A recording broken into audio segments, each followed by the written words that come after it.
Part two is here. Yep. That's the intro. Yep. Yeah. So hopefully you enjoy your, beverage, your coffee, doing your chores as you listen to me and Trevor talk about these One Piece characters Yep. and be like, I ooh, because now we're gonna get into the nitty gritty of some of these people. yep. Wait, who Uh, is? Oh, that's right. oh yeah. Don Krieg is next. Yep. I have a very personal attachment to Don Krieg. Hmm. Very personal. Did I ever tell you like he was my first intro to One Piece Yeah. ever? Yeah.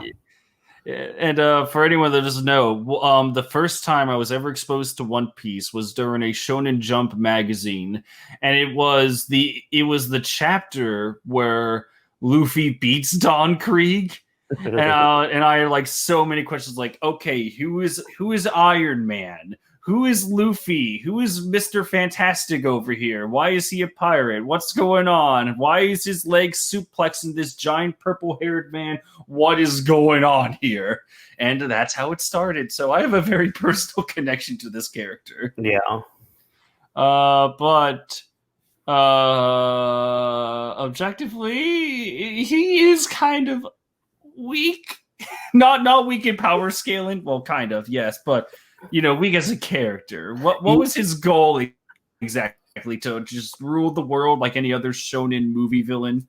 Yeah, pretty much. And I mean, the biggest thing he was our first intro into the Grand Line because he had came back from the Grand Line. That's why they Oh, were all fair. like, yeah, they were all like sick and hungry and all that. And even Mihawk, was chasing them down. Yeah, it kind of So says something if like you're just the introduction for Mihawk. yeah.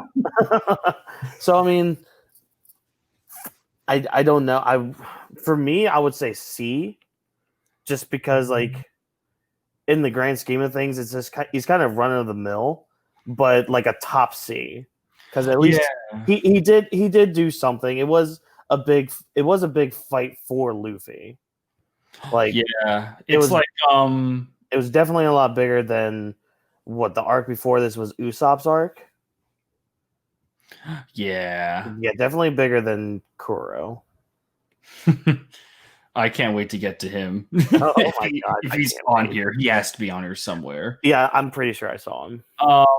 But with Krieg, he's kind of like have you ever played Punch Out before? Yes. It's like if you play the game Punch Out, you reach you get your title. It's like, congratulations, you're the champion of the minor circuit, Hmm. and then you have a chance to go to the major circuit. And like, if you lose the major, like if you lose your first match against like the major circuit, you can at least be like, well, I'm still the champion of the minor league. That's kind of what Krieg is in the story, in a way. Hmm.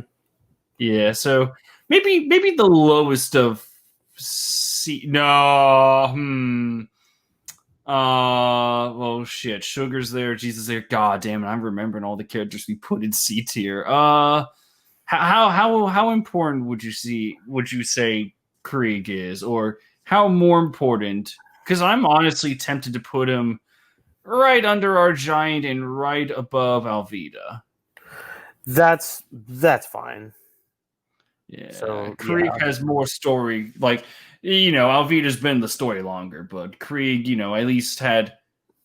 God damn it. Okay, he had yeah, more of an impact. Let's just say that. yep, Let's see who's next. Toshigi. yeah. Now remember, I don't know if this regards to Shigi or not, or some of the other like Marines or anything, because we know the Straw Hats we have pre and post time skip, Well, but how about this? Toshigi should just be, if we see a pre-time skip, it's the same character. There yeah, really wasn't that much of a difference when she trained. She just got stronger. yeah. I was actually going to recommend like the only ones we really need to talk about pre and post would be the Straw Hats when we Exactly. get to here. So yeah, Tashigi, she's a thing. Like, okay, she started off as kind of like a joke character. It's Yeah. like she was just the spit-in image of Zoro's dead friend, like Zoro's greatest enemy, his final enemy, a staircase. Yeah. Um, and then honestly, her most defining moment for me is kind of like her at her rock bottom, because when she captures Crocodile, that's great. She's the one that's there. She's the one that arrests him. Huzzah! Good for you. However, deep down in her heart, she knows that during this civil war, where many died, many were slaughtered, it was not her that saved the day. It was just a bunch of pirates. And she was literally crying at her bed because of how weak she was. And I was like, that's a great character moment. And then we saw her. She has another.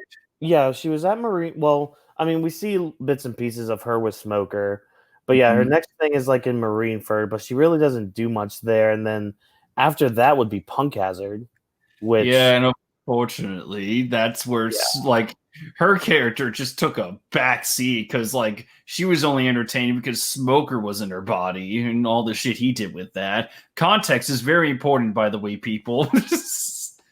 I approve of what you did, Smoker. But yeah, I mean, because she kind of helped. Well, I guess she didn't really help Zoro, but she fought Monet and she cared for the kids. Yeah. All right, care for the kids. Yeah, she scuffled against Monet, I think, is a better word. Yeah, that's a better word. But I mean, there is character there's character development there, and there's more for her to do in the future, I think, when we get Smoker back in the picture. Yeah. You know what?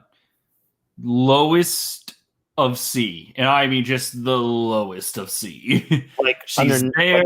She has a great... underneath Sugar? Yeah, like she's there. She has like one really good human moment, but man, we really haven't seen much of her. I would honestly put her right underneath Don Sai. Just like compared to the others that are on this C tier, she at least has a little more importance than the others. Oh, you're right, because I just looked at Beepo. Yeah. All right, so right above Craig, then you're saying? I would say right underneath Don Sai. Oh, like, there you go. Right above Oven. Yeah. Because fuck Oven. You couldn't. Oven, you would be in B tier if you just killed a certain father figure. Why must you bring this? Why must you hurt the things I love? Because it's true. Let's see. Oh, hello, eggplant man. That's why I've always called him. Oh, really? Yeah, because I just look at his head. It's just like looks like an eggplant's growing out of his head. It's Cricket. Yeah, eggplant man. Yeah. The eggplant wizard from Kid Icarus. Oh my gosh. And because of that shit that he pulled in Uprising. Oh, what? No, I'm just kidding. I'm kidding. He doesn't deserve Spondum. Oh. How do you feel about Cricket? He seems okay. I mean, he's all right. I mean, his biggest thing was in Giant Skypiea, but other than that, not much more of anything. I mean, he's at least, I don't know if you can see your D tier or not, but the monkey guy that's there. Yeah. I mean, he's his boss, so like Cricket's his boss. That's right. So I mean, there's that. I mean, he sets up the whole story for Skypiea, but maybe he could be the lowest of C tier then. That's maybe. Fine. Yeah, it's definitely not a D tier. He has like, God damn it! I lost my train of thought. Oh yeah. Oh no, it was like at least there is some semblance of story contribution. Yeah, but just like with he's not in D tier where it's like, oh no, they contributed to the story, and then we're just like yeah. Because I mean, yeah, we have Shirahoshi in D, but I mean, the only I don't remember if I said this or not in the other part that we did, but she's really just an ancient weapon. Exactly. That's Yeah. all She has really her own is. character. We're seeing more growth, but until we see that like fully developed, Yeah. unfortunately, she's sticking in D. By Yep. the way, Whawkins, I do have to ask, what is look behind you on the wall? Like you see all your pictures right there Oh, my Warner behind? posters? Yeah. Yeah. Oh no, go. What is that on the far right of the wanted posters? So there's like this black speck over there. I'm just trying to figure out what that is. Um, hold on. I'm trying to see myself. Oh wait, no, that's my fault. There was a little speck on my screen. I'm sorry. I'm Oh, sorry. okay. I was like, wait, what? It was very distracting. I was like, Well, wait, what's what's going on? weird is I had a speck on my screen at that spot, and I was just like, wait, what? Okay. All right, cool. False alarm. False False alarm. alarm. All right. Yeah. Okay. Who next guy? Who is this guy? Who is this? His name is T-Bone. He was one of the Marine. I want to say he's a captain. He was on the train for when they were going to Ennie's lobby. Oh. Yeah. Okay. I barely remember this guy. Well, then we know exactly where he's going. Hello, nobody tier. Sorry for all you T-Bone fans, but Yeah, I don't really remember him. Do you? I only remember him from that, and that's really only because I mean I've been rewatching the series with Miranda, so it's in my recent memory bank. Look who's next. Look who's next. Oh. Our boy. Our boy. Put him in S tier, please. Yes. Thank fucking God. One of the best villains. Go up there. All right, now where would he go in S tier? I mean, compared to everybody, probably the bottom, to be honest. All right, bottom it is. Yeah. Yep, right there at the bottom of S tier. Deep long look. Wait, hold on. What? Who's right above? Oh my gosh, get that thing out of here.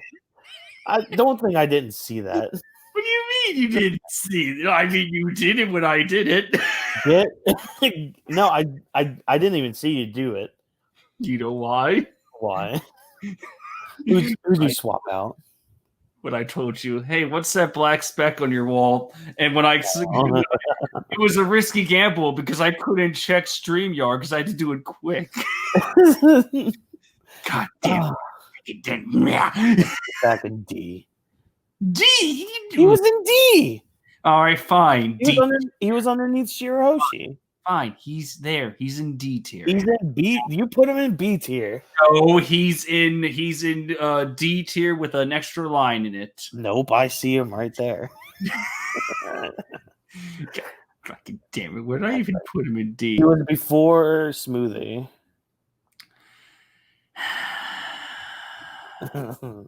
You're lucky I love you. No, he was before Smoothie. Oh yes, that's right. Yeah. Get back, Smoothie. But not that far behind. There we go. Ladies and gentlemen, defend him to the end. It's a good thing I have my own copy here. He will find the One Piece before anyone else. He will. Sure. Mark my words. Sure. He'll be the next Whitebeard. Do we need to say anything about Crocodile? No. Like, one of the great things about Spandam and Friends in S tier is that, like, we may have a discussion about Brook and Corazon because we might need to, like, even with Odin, we might need to justify those claims because with characters like that, you kind of need to explain. Some people aren't a fan of Odin. We are. We find that those people are wrong. Sorry. Objectively or subjectively? Yes. No. It's just like, sometimes we need to warn the discussion to prove themselves. And just like in the last part, like if I say A tier and you say like C tier, then we can agree on like a B tier to bring balance to the Force. Yes.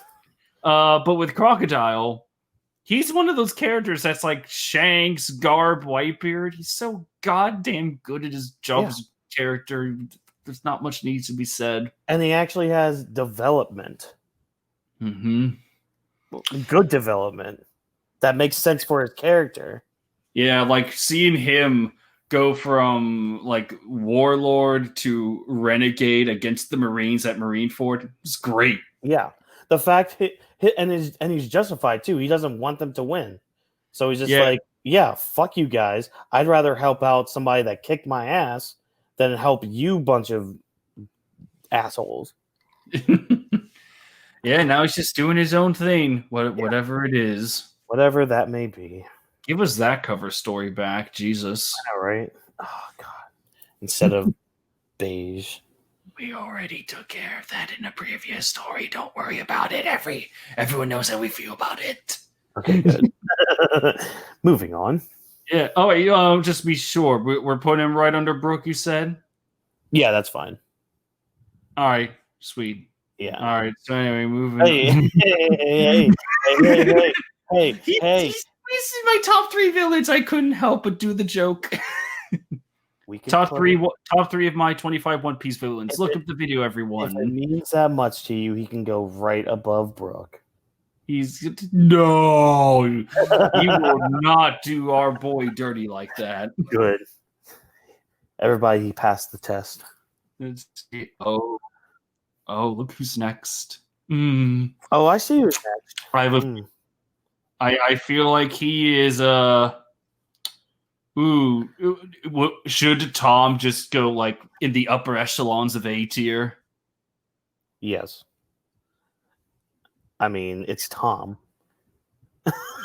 Very well then. Where in A? That's the difficult part. How about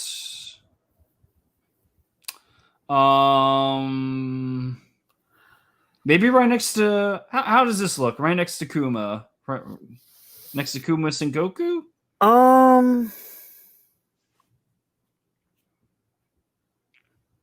Yeah, that's fair.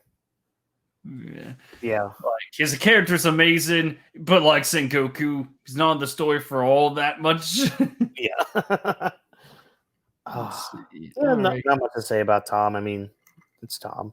Yeah. Also, should we just give this? Should we give our doc here automatic S tier for one of the best gags in the story? Oh my God, yes. Wait, are you serious? We're putting him in S tier? I am. Yes. All right, quick, defend him. Go. Okay, so he's taking care of Laboon.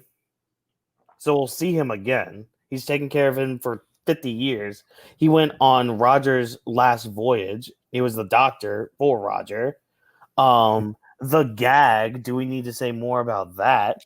The cover page of where everybody's still arguing if he was talking to Shiki or not. That's right. I mean, a bottom of S is almost where he belongs. Over Blackbeard, hey? Right above Blackbeard and right under Crocodile, then? Well, what would be your defense? I agree with all that. That being said, he may have been on the final, like, the voyage of Roger, but does that mean that as a character, he's better than Big Mom, Akainu, Blackbeard, even, like, maybe a little bit, maybe on Smoker level, but I can't see him above that? I mean, the best gag in the whole series. I was kind of joking about that. No, if Gag, well, all right, counterpoint. If Gags were to make S tier, then Buggy would have been the top of the list. That is true. But so honestly, in all seriousness, I think bottom of A. That's fair. Yeah. That's very fair. Like being serious, not joking or memey. Yeah. He's an amazing character. Yes. I like him. I Hey. like our good man Jerry. That's his name now, everyone. His name is Jerry. Good. Oh, Oh, look, another visitor fucking for time. Spondman friends. Get him Oh, in good. there. Actually, I put him in there because when the first translation of Trable came up, guess what his name was? Trevor. And I don't remember who it was, but there was a YouTube comment, and it's just like, yeah, you know, you and that Trevor from One Piece do look alike, and I hate it because it's true. What? No. I mean, we both have disgusting faces. We both have glasses. You know the drill. Yeah, but you don't go. You're also not snotty. You don't know my love life. Dolphin. God, oh my. When the anime got to Treble, oh, it hurt so much. I would honestly. Well, here's the thing with Treble. Oh god, I'm trying to defend him, but I can't think of. But the only contribution is that he can explode with his mucus, and he's the one that fathered Dofi in a way. Yeah, he's like basically he's responsible for all of this. He's the mastermind. He's the Madara Uchiha to Dolphy's Obito. Do you want me to take him off the list then? God, just he's not Uchiha. But it's like there's a difference between being like in a genius mastermind and being just like you just happen to be the guy that like spearheaded the world going to shit. Yeah. It's like if we had to put Hitler or Trump on this kind of tier list, it's like, yeah, very famous. They could have probably, like, maybe their actions led to this chain of events, but they're not very smart. Or, you know, like, that's Trump's thing. He's not very smart. Hitler's case, he's not very good in morals. So, you know what? For that comparison, F tier. He contributed to the story Whawkins. He did. He contributed, but he's still a piece of shit. He can be okay. But he's at the bottom of F tier. Don't worry. Yeah, but see, here's the thing. If we're putting him in F tier, I kind of want to put him at the top.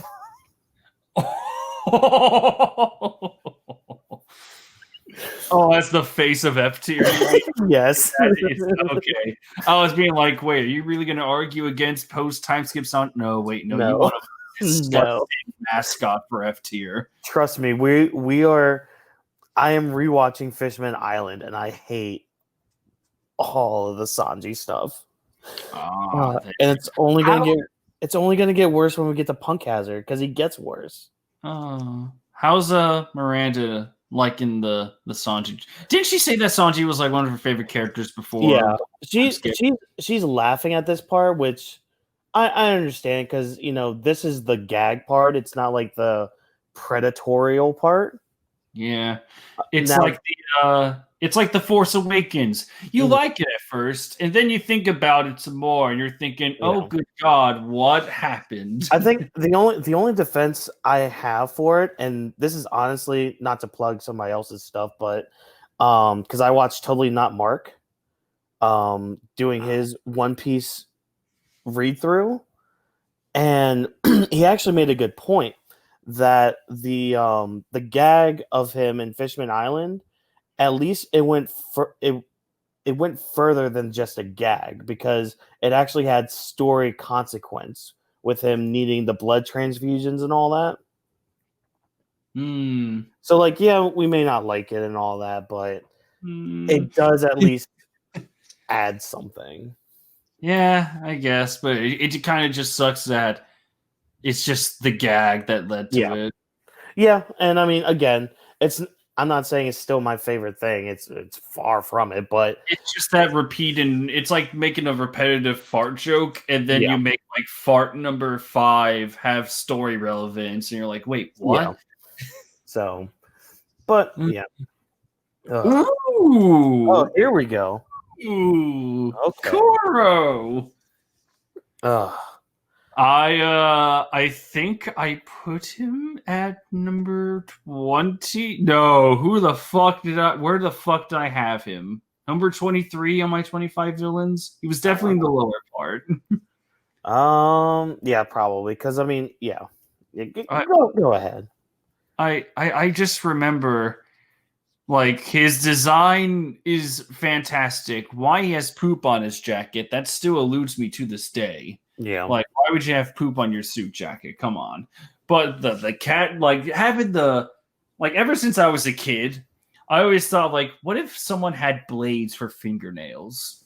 And I didn't know about Freddy Krueger at the time. So when I saw Kuro here, I was like, oh my God, that's amazing. His attacks are pretty cool. Mm-hmm. The whole, I am a secret criminal. It's like, oh, that's cool. Oh, is that you're an elusive mastermind? Okay, I can be on board.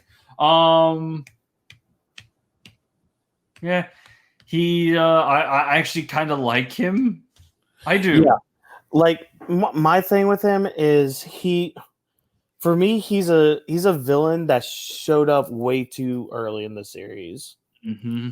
Like, I would have loved him later on, like maybe around when we were in the Grand Line, but he just showed up way too early.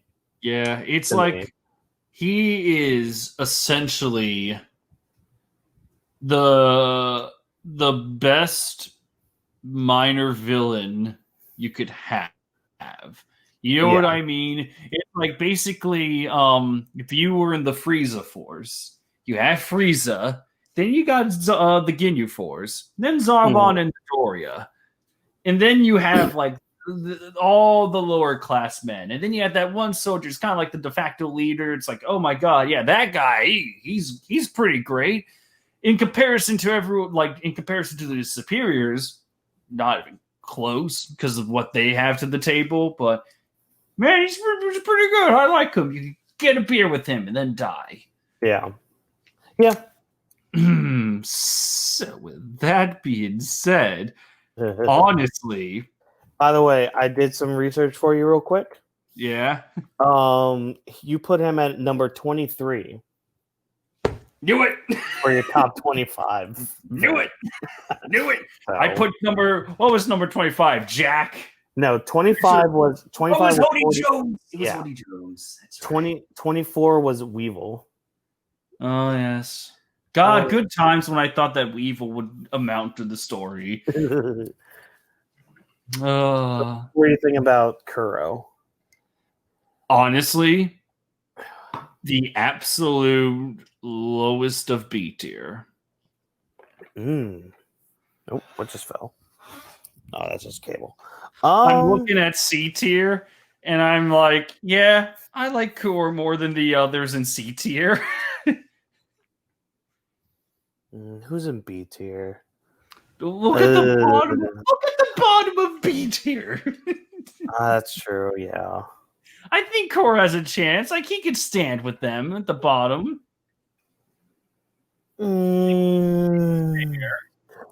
But this means he's above Ben Beckman, and he's above Perona, and he's above Tashiki, and he's above. Okay, counterpoint. Put him number 3 of C tier. Right above Perona? Yes.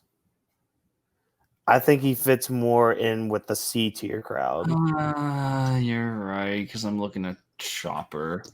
Yeah. Makes sense. Post time skip Chopper. I mean, again, you make good points about it, but for me, if he had shown up later on in the series, he would definitely be in B tier. But right, yeah. I think that placement's great for him. Just right there. Look at our proud little boy Kuro. Where'd you put that back, man? What are you talking about? I didn't touch him. Yeah, you did. No, I didn't. Where'd you put him? I see him. I see him in Spotman and Friends. You can't hide from me. There we go. I just love doing this occasionally with Oh, I you. know. Suru. Oh, this one's gonna be tough. Yeah. It's gonna be really hard. Ah. This is actually pretty much like Kuro, where it's like I love her dry, like her dry attitude towards everyone and everything. She is the person that Doflamingo's like, ooh, shit, I could take her, but I don't want to. She talks down to like Anybody. Garp, like she's on pretty much like Oda drew her with Garp and Sengoku for a reason. Yeah, but and here's the other thing: is she on their level as a character? No. What I mean is that she's like one of those elders. Like she's one of the kick-ass elders of any shonen story. And like she's with Garp and Sengoku for a reason. You know, she's very kick-ass, very dry attitude. I love her character. However, we don't get to see that much in the grand scheme, which really hurts her. I mean, with that being said, my feelings towards her, I mean, they're the exact same. I would put her in B tier. Yes. Probably underneath the Gorosei. All right, but I agree. Yeah. I see her much better than Mother Carmel. Right on equal footage with Young Big Mom. Yeah, she's like equal footage, but I would still put Suru over her because again, she is built up to be like on par with Sengoku and Garp, but definitely underneath them, especially like even if she's not. Yeah, even if she's not equal power wise, like maybe in tactical wit or, you know, like merciless attitude towards criminals or whatever, then different story. Yeah. Dalton. Oh, good old Dalton. You're a pretty good character, I think. Yeah, he's all right. Yeah. He's a good C tier. Yeah. I could think. I liked him. Yeah. Wow, this is easy for him. Yeah. Do we really need to explain the pros and cons of Dalton? Not really. I mean, he just kind of I'm devoted to my country, and that's his character. He's an honorable guy. He's also the first Zone we see. That's true. Yeah, but he's like that. How to put this? He's like that cool assistant coach in high school, where it's like you have the coach and he's like a piece of shit. That's Wapple, and then you have the assistant coach and like you're cool. I like you. Like he teaches the what is it? Because I had a coach almost like him. I think he taught. What did he teach? It was some like BS class too. Extreme frisbee. Sure. I think it was some like stupid tech class. Like not saying tech is stupid, but it was just like onboarding or I don't know what it was called, but literally he just sat in the classroom all day and did nothing and got paid for it. And you take his class and you literally didn't do anything. You get paid for doing nothing. Sounds like Mattress Shithouse for me, but with a abusive boss. Oh. Good times. I'll let you deal with the placement in C for him. Let's see. I could see him right above Beppo, right next to Alvida. How's that sound? That's also fair. Also, it's time we have another D tier. Oh, Katarina. I am just gonna because I actually played back. I was going through the footage from part 1 before we started, just playing bits and pieces, and oh god damn it, I already forgot which one of us said this. I think it was you. Where it's like until the Blackbeard pirates do something, they just have cool designs, and that's it. Pretty much, like. I mean, we see them do things, and the only one that's really done more of anything is Burgess.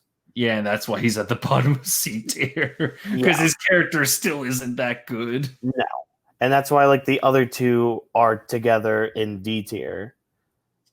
Yeah. But her, I mean, the only cool thing about her is she has a cool devil fruit.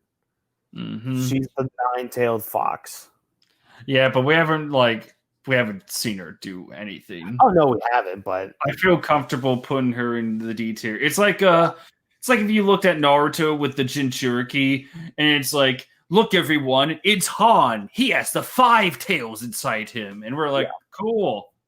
What what's his character? What's he he has about? he has the nine tails. And Okay. it's just like, oh, yeah, No. But that, okay. that's really what puts her above the other Blackbeard pirates. Right. So the top of the D tier Blackbeards. Yeah. The Blackbeard group. Yeah. Until Oh. we see more of like, okay, well, I am gonna say this though.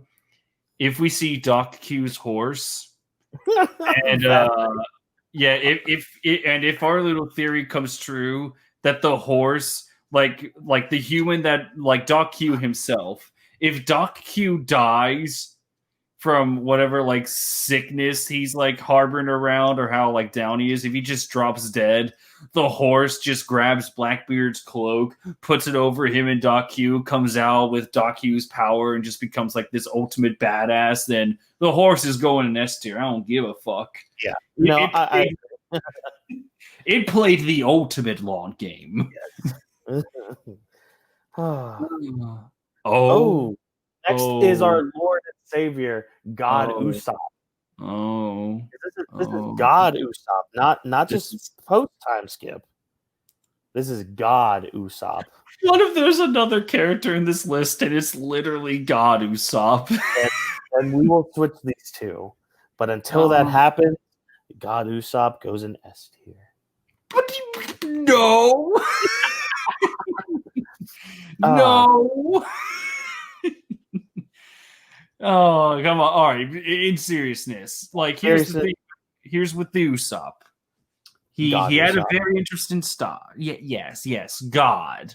So anyway, with Dog Usopp, he had a very good start. I know what I said. He had a very good start. His weapon set, very cool. It's amazing. It's a shame that you can't do shit with it in Pirate Warriors games, but it's a Yeah. cool power set nonetheless. And you like he's rocking the 6-pack. He's like, I'm not that weak anymore. I know, terrible voice. And then he's getting to start. You know, like we see him do shit. And then there's God Usopp, like, haha, yeah. And then Yeah. He sells toad oil in Wano. yeah, and like I like how he's like a salesman, which I do appreciate because that's a perfect job for Usopp. Um, and then everyone's just like, okay, when's he gonna have like real story significance again? And then it's like, it's like, well, here's his face reacting to Luffy getting captured. Okay, We what unlocked else you got? we unlocked his observation hockey That is in true. Dressrosa. Yeah, I think he peaked at Dressrosa, and that's what I'm trying to imply. Because Right. even during Wano, when we got to the Onigashima raids, I think it was Chief that said this. And Chief, if you watch this and I get this wrong, I apologize, but he hates Usopp because it's like he hasn't really done anything since Dressrosa. There hasn't been really that many chances, belch, that many chances given to the character. And That's then, because after Dressrosa, they went straight to Zoe, and then he was gone for Whole Cake. yeah, and then Wano came, Yeah, and then Wano has been like a mix of everybody like just setting up for the final battle. yeah, and then everyone. Well, there's also the realization that everyone's like, "Oh, Usopp, Nami, and Chopper are acting scaredy cats again." Okay, woo, go them. And I remember it's like, wait, don't you remember before Migoshima, Usopp took out that one guard? Yay! It's like Also, since we do have a movie character in this, maybe we should put movie feats in this. If it wasn't for Usopp, they would not have defeated Bullet. That is true. S tier, top of S tier, above Roger. What the fuck? No. I am very comfortable with putting Usopp in like A tier because he had an amazing start. Fucking fantastic. But then ever since Dressrosa, we haven't really had that much of a chance to see him more in action. Like he's kind of just teetering along, and now he's going back to his scaredy cat habits, which is understandable. Yonko territory and all, but there's a reason he's starting to turn into a meme again. But, yeah, and I mean that's a fair argument. Yeah, I think he is. You're gonna hate me for this. You're really gonna hate me for this. Can you guess where I'm gonna put him? Where? Bottom of A? Who's he above? Oh. Here's the thing. I mean, it's post time skip Robin, so I can allow that. Here and with Big Mom, you can actually kind of apply the same logic. She had a fantastic start, very interesting startup. But whereas Big Mom is starting to decline in quality, Usopp right. Is just like it's like if you got let's look at this as a stock market line. You have Big Mom, and she's just crashing right now. She's just getting fucking humiliated. And like again, Roger Space said it perfectly. Big Mom is getting less intimidating with every chapter, and it's just like I can agree. But with Usopp, you have this line. He's going down, but you see that he doesn't crash like Big Mom. He's like because you're the stock market the investors. They're just like but Usopp's going to do something. He's probably going to do something. He'll get back up there. It's just like he took a little decline for now. Just a little bit. Yeah, so, no, that's fair. Plus, again, I mean, that's post-time skip Robin there, so... Right. That is also fair. Usopp being right under Akainu just feels perfect. Yeah. And we'll get to pre-time skip Usopp when we get there. Oh, yes. Oh, God. The fight against Luffy. One of my favorites. But until then, yes. Who's next? D tier or F tier? Where to put him? I mean, we put Treble in F tier instead of Spot and Friends. Right? Should we explain why we don't like Diamante too much? We have to. I mean, I guess we should clarify. For me, it was all right. We have Steven Tyler in the story, fucking fantastic, huzzah! And he has like this flag power, and I'm just thinking like, okay, an executive with kind of a stupid fruit. That kind of sounds like Luffy a little, like top of their class, but still is a really dumb fruit, or it should be dumb, but it works in really practical ways. It's like, oh, yeah, I'm on board with that. Sweet. And then Diamante kills Scarlet, and I'm just like, oh, shit. And then what does Diamante do? Kind of has a scuffle with Kairos and dies. And I'm like, oh. He did have a good death. Yes. Kairos him was great. I think that's what's leading me towards D tier. It's just the way he went down was actually kind of poetic. Because he fell, he hit his head on the tombstone of Kyros' wife and Rebecca's mom. So for that, you entered, for me, the bottom of D tier.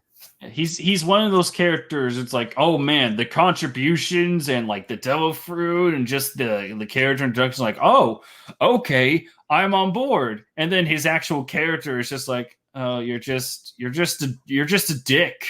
Yeah. Oh, nothing else to you, huh? Okay. At least Pika had the undying loyalty. Exactly. Even though he's still an F tier. All right, yeah. Diamante. Had some contributions, but my God, very run-of-the-mill character. Had some great potential, but really didn't get to do much with it. Exactly. Oh, go and spawn him and friends. Fuck. Put him and spawn him and friends, please. Fucking, I hate Vanderdecken. But Whawkins. He's a pedophile.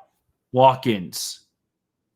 If Netflix can get away with pedo love, then why can't we not allow the past for Vanderdecken? Because fuck him. Very poor choice of words, by the way, from you. I know. Just thinking of Joker. Very poor choice of words. Yes, I really don't like the character. It's kind of actually, I feel. Okay, this is like an example of me thinking in like, oh, this is the Berenstein universe. I thought it was fucking like for the longest time before I like looked back into Fishman Island. I think I hated Vanderdecken so much that I always imagined Hody Jones was the one that threw the Noah at at the end and not Vanderdecken. Like it was that hateful mental block. And then I rewatched. I was like, "Oh, yeah, good job, Vander. Your one big contribution." Yeah, good He's got job. a cool through, but it's so disappointing. And that's the thing, like, when you think of like, oh, a CBR article of great devil fruits on wasted characters, this is somebody that should be on that list. Not who was it? Bluno. Oh, Bluno, yeah. Yeah, he was so incompetent because he lost to Luffy. Yeah. No, I hate Vanderdecken. Okay. We got to the episode the other day where Vanderdecken like gets officially revealed because it's like the Shirahoshi reveal, and Miranda's just laying there like, oh no. Oh no. I was like, yeah, we're getting into creepy territory now. Oh, what? Does she not like a story about true love? Look, no. You know what? I'm going to call her out on this right now. She won't answer. She's playing video games with friends. Yeah, well, I can still Twitter her. I can still do it. Yeah. Here, I'm going to type this out. No. Your loving, soon-to-be hubby just told me that you aren't a fan of Vanderdecken. I'm sorry. Are you not a fan of a true love story between fish people? Oh my gosh. She's a racist. I'm actually literally typing, art thou a fishist? Fishist. And sent, and now we wait for her to yell my name in anger. Oh. I can't wait to someday visit you too. And she's just like, as soon as I visit, she's gonna like throw a spear at me. I mean, I have plenty of swords here, so yeah. Shit. So I guess this begs the question: where in the fuck are we putting him in Spandam and Friends? I mean, just put him in there. I think we're just putting these guys in there. Oh, no ranking whatsoever? No, I mean, they're all just bottom tiered garbage trash. And all right. Yes, I am making sure you don't have anybody that I like in there. You know what? I haven't done anything yet. Don't you worry. All right. Now, speaking of bottom tier trash, look who's next. Oh, yeah. The worst. The worst. All right, everyone. There's a reason why I have Dofi as my number one villain. And S tier. Fucking S tier. Yeah. I would say right right above his brother. Which one feels better? Which one feels better? I'm torn. Right above Corazon or right here? Right above Corazon. All right, sounds good. All right, so anyway, now that balance has been restored. No, balance has not been restored. Fine. I'll go one more. No. No. There we go. Literally the only strike against it, and it's a strike that I don't even really mind. It's the fact that he's kind of Frieza. Yeah. His core character is, what if Frieza was was a pirate? Yeah. And I mean, nothing wrong with that. Yeah. Oh my god! I just had a fan fiction. Oh no! All right, so if Doflamingo is Frieza and Corazon's dead, what if there's like What if there's like a secret third brother and he's the cooler of One Piece? Bring it on! Yeah, it's called Grand Tessero. He got his own movie. I mean, come on. He basically is Diet Doflamingo. Fact that you took my dream. Yep. Yeah, let's have a Doflamingo clone. And much like Cooler, he has his own movie, which isn't that very good. But god damn it, I love Cooler. And you you tarnished Cooler for me. Sorry, I love Cooler too, but oh god damn it. Big Nose Guy from Black Crew. Guess where you're going. Guess where you're going. I'd almost put him at the bottom of D. But no. The Blackbeard pirates should just deserve to be together. Fine. Bottom of the Blackbeard pirates. Yeah, they have great designs and all that. They're really cool looking wise, but we have not seen anything. You know there's going to be more, but that they're staying right here as a group together in D tier. Agreed. All right. All right. Now, who is this guy? I can't get a good look at him. This is the other giant. This is either Bragi or Dory. I think this is Bragi. Oh, I see what you mean. Yeah. So I'd put him with the other giant who's in C tier. Hello. Well, that was easy. Yeah. I didn't recognize him at first. Uh-oh. Yeah. Uh-oh. Oh.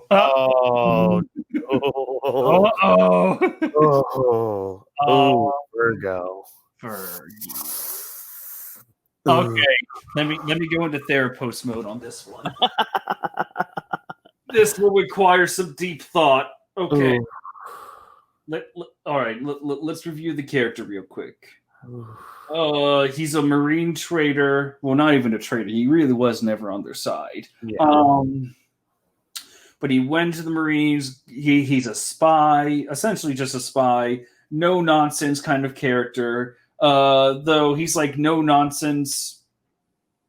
I don't want to say naive, more like empty-headed, because he's just like, I'm going to take pictures with the camera I brought in Dressrosa. And Doflamingo goes, you don't have a camera. Oh, you're right, I don't. Yeah. So, what would you call that character trait? Just absent-minded a little? Yeah, absent-minded. Yeah, but then when it comes to like fighting ability, again, I don't mind Sanji versus Virgo. I really don't mind. It's like if Virgo was actually easily taken down by Sanji, that's just like, oh, okay, wow. Yeah. Why were even Virgo versus Smoker was fine. Yeah, like it makes sense. Like Virgo is essentially like the right hand of Doflamingo. He's extremely tough. I would argue like if you were to base this on like a what was it like? Virgo was the enforcer, right? I think so. Yeah, so like Pika, the bodyguard, Diamante, the Colosseum organizer. And then you have Treble, who is just like the advisor to the king. I guess you have the enforcer. I guess with Diamante, he would be like the warden of Virgo. What I'm trying to say, like he is the enforcer. Yeah, he's the guy that you call to get shit done. And good lord, did he get some stuff done? He's like he is intimidating with Sanji, with Smoker, and I'll say it again: if it takes Law cutting an entire island to cut you down, that really does say something about how tough you can be. Yeah. But I mean, beyond that, like his character, like I think the point of his character was just to be like it's no nonsense, but it's not like he's not like one of those super smart, no nonsense stereotypes you see in a lot of anime villains. yeah, It's like most of the time, if you had like a no nonsense character like this, you would just have like a oh, I see. You were really trying to pull out this gun, but I stopped you from using your gun because I know how you work. Humans are so fickle that way. No, yeah. instead you get like a oh yes, I think I will kill him with this pipe. That's not a pipe, it's a rubber ducky. Oops, Just hockey. And then he has that little gag of having a piece of food on his face. And oh, do you even chew your food? Like even this picture is like a almost half a steak, I think, on oh his yeah, cheek. that's right. Yeah. So I don't mind him too much. Like I don't either. I wish we got a little bit more before he died. yeah, I mean, I know we get him in like the law flashback, but that really didn't do much. no. I would say B. I'm comfortable Where? with him with B tier. Where in tier? Maybe like right between Puddin and Shaggy.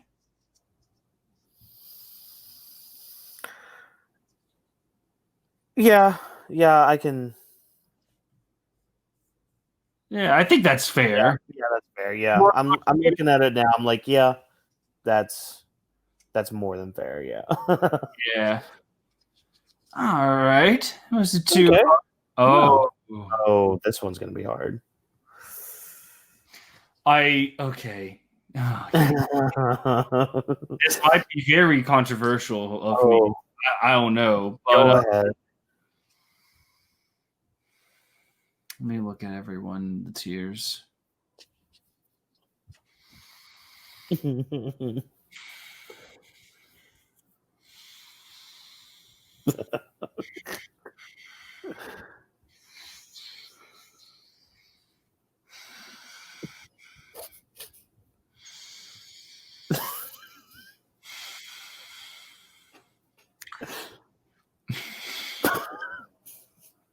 do you want my answer first?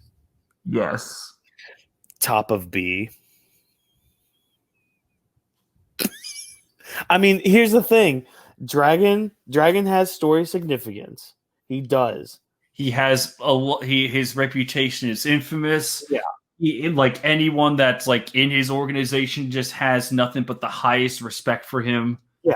So that puts him up there. That puts him high up there. And we see him talk about like whenever he talks about Luffy, I'm just like, yeah, go talk to my son, yeah. However, he hasn't done anything. We haven't seen him do anything. The most we see him do is look off to the east. The most we see him do is pick up a little tiny Sabo and help bring him back to somewhat health. He still had amnesia. And he grabbed Smoker. So, yeah, we've barely seen him do anything. He has a lot of hype, but we haven't seen anything. So, yeah, I'm thinking top of B. Yeah, I was honestly thinking it was just like, I kind of want to put him in A tier because of what I said just like 2 seconds ago. But I was like, I can't think of anywhere in A to put him. Yeah, exactly. Because like you look at the others in A, and they have such like there's a story with all of them, and yeah, there's a story with Dragon. But at the time of recording this in September of 2020, he hasn't done shit. Yeah. Oh, yeah. And to date this even further, this is we are recording this one day after chapter 990. Yeah. Yeah. 10 more to the big day, everyone. 10 more. Yeah. I really want to get like a watch together party for that. I would love that. Yes. You are invited. I'm gonna try to get C-Stone invited as well. If I could get like if I could get Chief on that, that'd be great. Craig, absolutely. If I can get him on that, that'd be amazing. We just have to figure out that pesky time difference. You yeah. British muffin, you. Um, yeah. We can have our own. What could we call it? Wouldn't be the Reverie because that's already taken. The Trevory. Oh The Trevory Treasury. Oh my God. No, I'm not that egocentric. No, fuck. It will be the meeting of the revolutionaries. The meeting of the reactionaries. Yes. Oh. We end the whole stream by just charging in Roger Base's Reverie stream. God, yes. Fuck you. We charge in. Hey, you gays? Yeah, dragons B tier, and we just like all walk out at the same time, and then literally like maybe Tekken or Joy, but it's like, why did he call us gay? Wow, fuck him. Okay. Yeah. Oh my gosh. Good lord. Like we like the joke I'm trying to make is like we're just the most obnoxious of fans. Yeah, we're just like, hey, your theory was wrong. You were wrong. You don't know One Piece. You're wrong. Oh. I actually do want to try to get like if I could get like any big name in on it, then that would like add even more to it. Like Nuxtaku. Nux will be fun. Join us for chapter 1000 read through. All right, who's next? What a magical time that stream is going to be. Oh, an automatic S tier again. Great. What do you? I can't just give out S tiers because of your fascination of anime boobs. But Trevor. What? Boobs. I have a girlfriend too, but I don't throw boobs at S tiers all willy-nilly. Well, in this house we do. You mean this house? We're in two different houses. Your house logic does not apply to mine. All right, but seriously though, Viola or Violet or however the fuck you want to say her name. I see her at either C or B. I see her at bottom of B. Can quick defend her honor then. She went through hell. Okay, there's that. I mean, literally, she was basically Doflamingo's bitch. Mm-hmm. Like not like lover as Oda so rightfully tried to put it in an SBS. Mm-mm. No, she was basically Dolphy's bitch. Yeah. So I mean, at least bottom of B, or I guess at most. And her powers pretty nice. Still confused how the whole whale tier thing happens, but whatever. Well, oh, here's the thing. Whales can be very clairvoyant. And when she ate the devil fruit, it was actually in the shape of a whale. And their tail is actually the branch part that comes out of a devil fruit. And that's a fun fact for you all, that you didn't know that part. Yeah, and that's why her ultimate attack is flaming whale tears. Oh. Okay. I'm honest. For me, however, the problem is I see her more as it's like a C tier. Like, yeah, she goes through hell, and it's very clear. It's like, oh wow, you go through some shit, and you try to do your best with Sanji, and Sanji, being the knight he is, give you some tiny amount of hope, and it's just like, oh, how sweet. What else have you done aside from just stick to the sidelines and be the spectator for Luffy versus Doffy? Well, again, her power is more of observation than anything. Yeah, but then she just gets relegated to just being like the elder Kai. It's just like, let me print out the crystal ball. Oh no, Goku, why haven't you finished him off yet? But Trevor, then there's the other point of she's hot. Elder Kai's hot. What are Yeah. you? Like, what are you? And what's the hateful term for an old person? Oldest? Sure. Or oh no, it's like ageist or something. Okay. How about this? Let's compromise. Let's bring balance. I can't see her as a B tier, Okay. but to bring balance, you can put her right at the top of C tier. Does that sound fair? How about right under Ben Beckman? And yes, I know what I said. All right, so perfect. Right above, right at the top of C tier. Excellent. So anyway, moving on. I will find a way to surpass him. Wait. You said fine too late. Don't take Maxie's. Ha ha ha. Fine. Finally, your king has been dethroned. Your fucking meme is dead. You can be the shining star of C tier. It only took 4 hours and 17 minutes. No, 5 hours and 17 minutes. Fine. Now, it's very good that Chapter 990 came out. If it hadn't, he'd probably a tier lower of what I'm about to do to him. Is it, or could we get more in 991 a couple weeks from now? Probably. I want to put him right in the good old fuck, damn it. It's either B or A for me. Where would you put him in B? Because I'm feeling B for him. Yeah, like okay, let's summarize real quick. He was a child that saw his dad get killed, became a pirate, but he was secretly a Marine the whole time. And has an amazing devil fruit. Fucking T-Rex. God damn it, you can't really top that shit.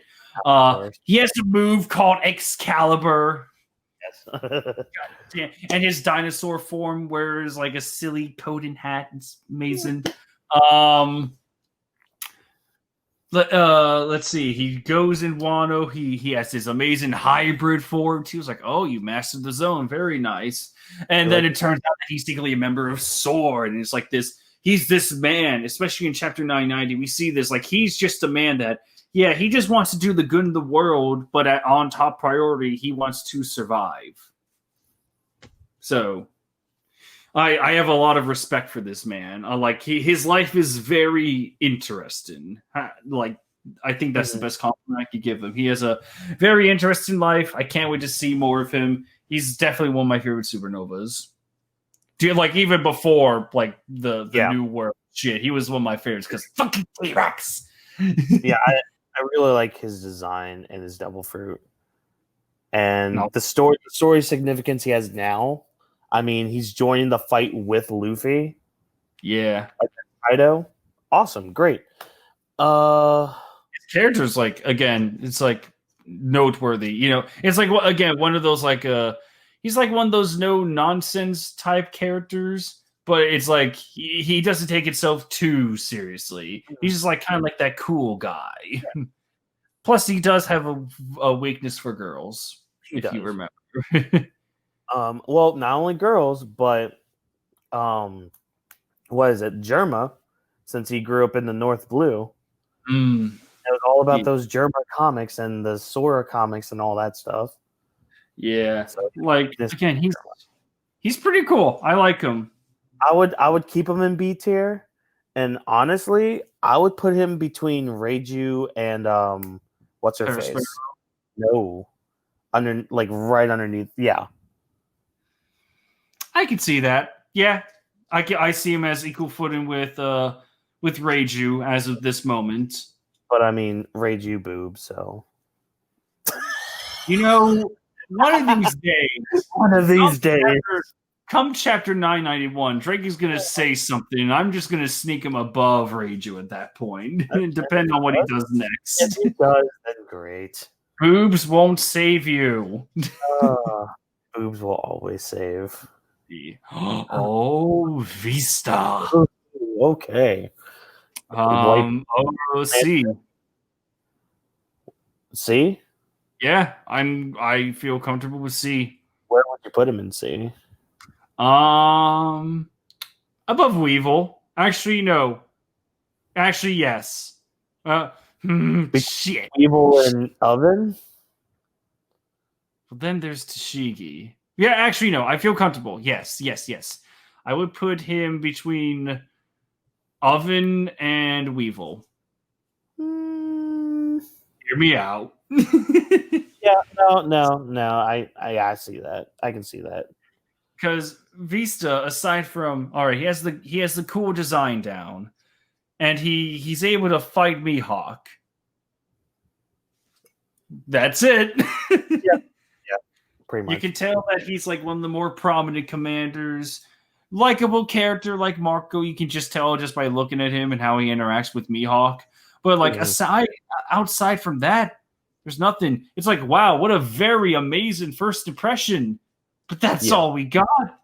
Like not enough story significance as Oven yet. So that's why I feel comfortable putting him right under him. Yep. Okay. That's fair. And man, like and I just want to say, if his impression was any less than what we got, he would probably be under Caesar. Yeah, he would be way lower on this list. Yeah. Speaking of which, it's Big Mac. Oh, Elizabello. Big Mac. Big Mac. I'm getting my punch out jokes in here. Don't blame me. That's fine. D tier. Maybe I don't know, because like he has the king punch. That's great, awesome. Helped take down Pizza. Yeah. You know what? Actually, he got stopped by Barto's barrier. So I see him. Okay, here's the tough part. I see him either under the Eggplant Wizard or to bring balance right next to Chinjiao. In second or third? In equal footing with Chinjiao. That's what I mean. Oh, okay. Yeah, I would agree with equal footing with Chinjiao. All right, there he goes then. Yep. All right. Okay. S tier. Really? Yes. In all seriousness, S tier? In all seriousness. Quick, defend her honor, because I'm actually kind of set on A. Vivi is probably one of the best written female characters in One Piece. For one. For two, she has huge story significance, not only from when they entered the Grand Line, but even till now with the whole Im-sama thing. Something obviously happened to her because something happened to her dad during Reverie. So she's going to be making another appearance in the story. She's a former Straw Hat. Everything she did in Alabasta with her... In Alabasta, her complete... Do what? What was her boyfriend's name again? Koga? Koga, that's right. He was cool, whatever. But like, just her big story with that, like, whenever I think of Vivi, I always think of her in the clock tower, like screaming her fucking lungs out, trying to get everybody to stop fighting.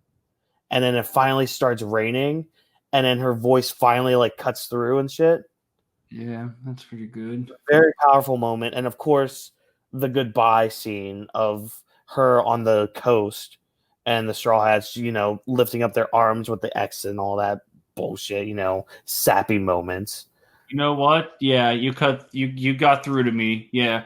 She has a very complete life so far, as young as she is. Granted, there's a lot more that's about to happen.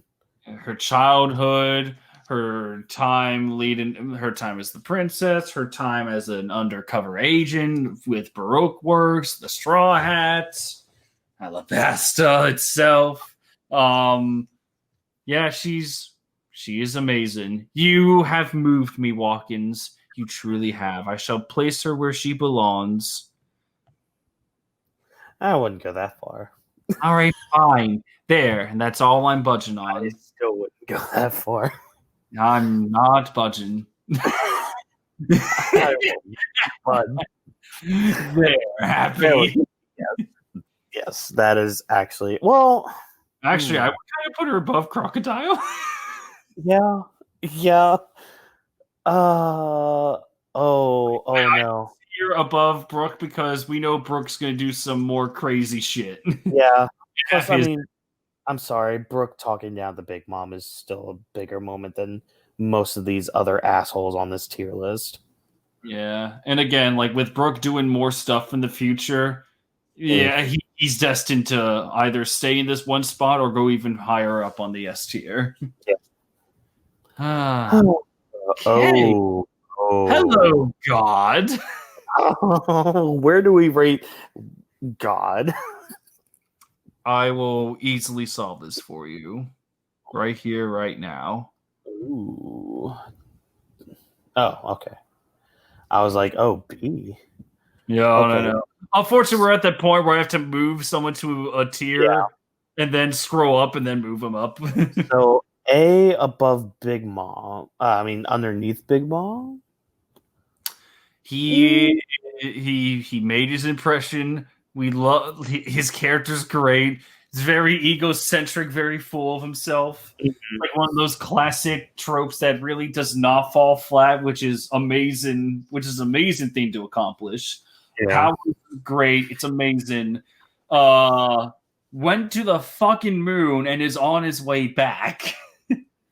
Yeah, like the potential. Like he is an amazing character already. And I feel like he's gonna do more insane shit. Okay. Yeah. Looking at the others now. Yeah. Yeah, the potential was there. The only reason I put him underneath Big Mom is like, both of them, like I said, first impressions. And now lasted like he kind of almost has the same amount of impact, but he's in this free fall state where either he does come back and does nothing, but he's still an amazing character as is. Because it doesn't matter who you talk to about Skypiea, whether they like or hate it, whether they like or hate it. They always say like, "Oh yeah, Nell was pretty great." Yeah, and that's the thing about Skypiea itself. Skypiea isn't good until you get later on in One Piece, and then you're just like, "Oh wow!" Like Skypiea is one of those ones where you look back and you're just like, "Wow, this is actually a really good arc." Mm-hmm. But during it, you're just like, this is all right. But then it really it ramps up when an L gets shown. It's like, yeah. here we go. Let's fucking do this. Yeah. And it does, but like as in the overall story, like when you look at it, you're just like at first it's just like, oh, Skypiea, oh that was an alright arc. And NL was cool, yeah, cool. But then as you get later on in One Piece, when things that were introduced in Skypiea or like hinted at Skypiea, they start coming to fruition, you're just like, oh shit. Skypiea was like a top tier arc. True. Yeah, I feel comfortable right under Big Mom because he's in that free fall state. Big Mom is getting less intimidating, but she's still an amazing character. And now he's in that free fall state. He's either going to stay where he is or he's going to just climb up, hopefully climb up. If he does come back. All right. Well, that was easy. Yay. Fuck. Fuck. Not you. Why you? Fuck. F for fuck or F for spandom? All right. Wapple is the worst thing in that arc. Done. I put him in D. Bottom of D. Actually, no. No, I can't disrespect him like that. How about there? Where'd you put him? I put him right under Smoothie. His character, hear me out. His character is it's not that well written, guys. It's like it's another like it's just another dick. However, that being said, his power is very interesting. His interactions are great. He did some good things not good things in the story, but like he's still he's still involved with the story. That's what I'm trying to say. He's still involved with it. He's still a king. And he is also responsible for trapping Hiriluk. And the cause and effect is he is the cause for the effect that was the death speech. He's still a piece of shit. Actually, you know what? Now that I say all that. Oh no. Abort. Abort. What do you mean abort? He messed up, guys. Explain. He fucked up. Explain. Where would you put him? I thought he was fine where he was. Where he was? Right underneath Smoothie. You hate him that much, eh? He's the worst part of that arc. Yeah, he may have been the cause of the amazing hero look, but he's still the worst part of the whole arc. All right. Yeah, you convinced me. All right. I know where you put him. Yeah. Escape one of these days. Why do I feel like that one's gonna backfire on us? It's like out of everyone, it's like you put Wapple in D tier. What after everything you said? Don't worry. There's gonna be one that I'm gonna be controversial with. It's gonna be a while, but I already know. Or F tier from the one I did months ago. Yeah, we're gonna have a controversial pick, at least on my end. I can't wait. I'm gonna laugh if you have whoever controversial it is, and it's like, yeah, this is an F tier, and I'm just like, yeah. Oh my gosh. Doc Q is next. Ooh, Doc Q. Ooh. So guess where he's going? Where? Oh my gosh. Same with them? Yeah. Unfortunately, the same thing. Like, okay, he was part of the original Blackbeard Pirates, but he hasn't done anything. Yeah. He has a line or two, but that's it. We know he's going to do more, but that's it. Oh, this guy, though. I like him. I really like him. He's all right. I would put him either high C or low B. If you put him in high C, where are you thinking? Because I'm fully with C. Maybe right with Donsai? Yeah. Probably like on the front end of Donsai. Because it's not that Wiper's a bad character. It's like that he has that one appearance. Yeah. But unfortunately, like with Enel, you have that one arc appearance, but it's not much of not as great as a lasting impact like Enel had. I mean, I remember Wiper, and that's awesome. But like when we get to his ancestor, he doesn't stand any footing with his ancestor, which we will get to soon-ish. Perhaps. Yeah, it looks like soonish. Oh, okay. Fisher Tiger. Ooh.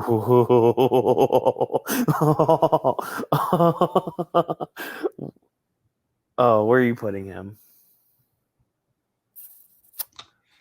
Oh. I regret nothing. That's actually lower than I was going to put him. Where are you going to put him? I was going to put him in S. Oh, okay, good. I was actually worried. No, not at all. Like, he's going to put him in A tier. I know it. No, he is. Oh my god, the best thing of that arc. Him and Otohime, when we get to her, they're the best part of that arc because he had build up, he had payoff, he had everything. Yeah, he is basically the answer to what if we gave you a mini dragon as a character, and he's a fish. Yeah. Here's his story. Basically, in that flashback, and I am going to tell Miranda this when we get to the flashback, I'm going to be like, okay, we're about to see Malcolm X and Martin Luther King Jr. in this flashback. This is the Malcolm X of that flashback. Yeah. Fisher Tiger is an amazing character. Yes. And no, Trevor Tiger is not based off of Fisher Tiger, like some people believe.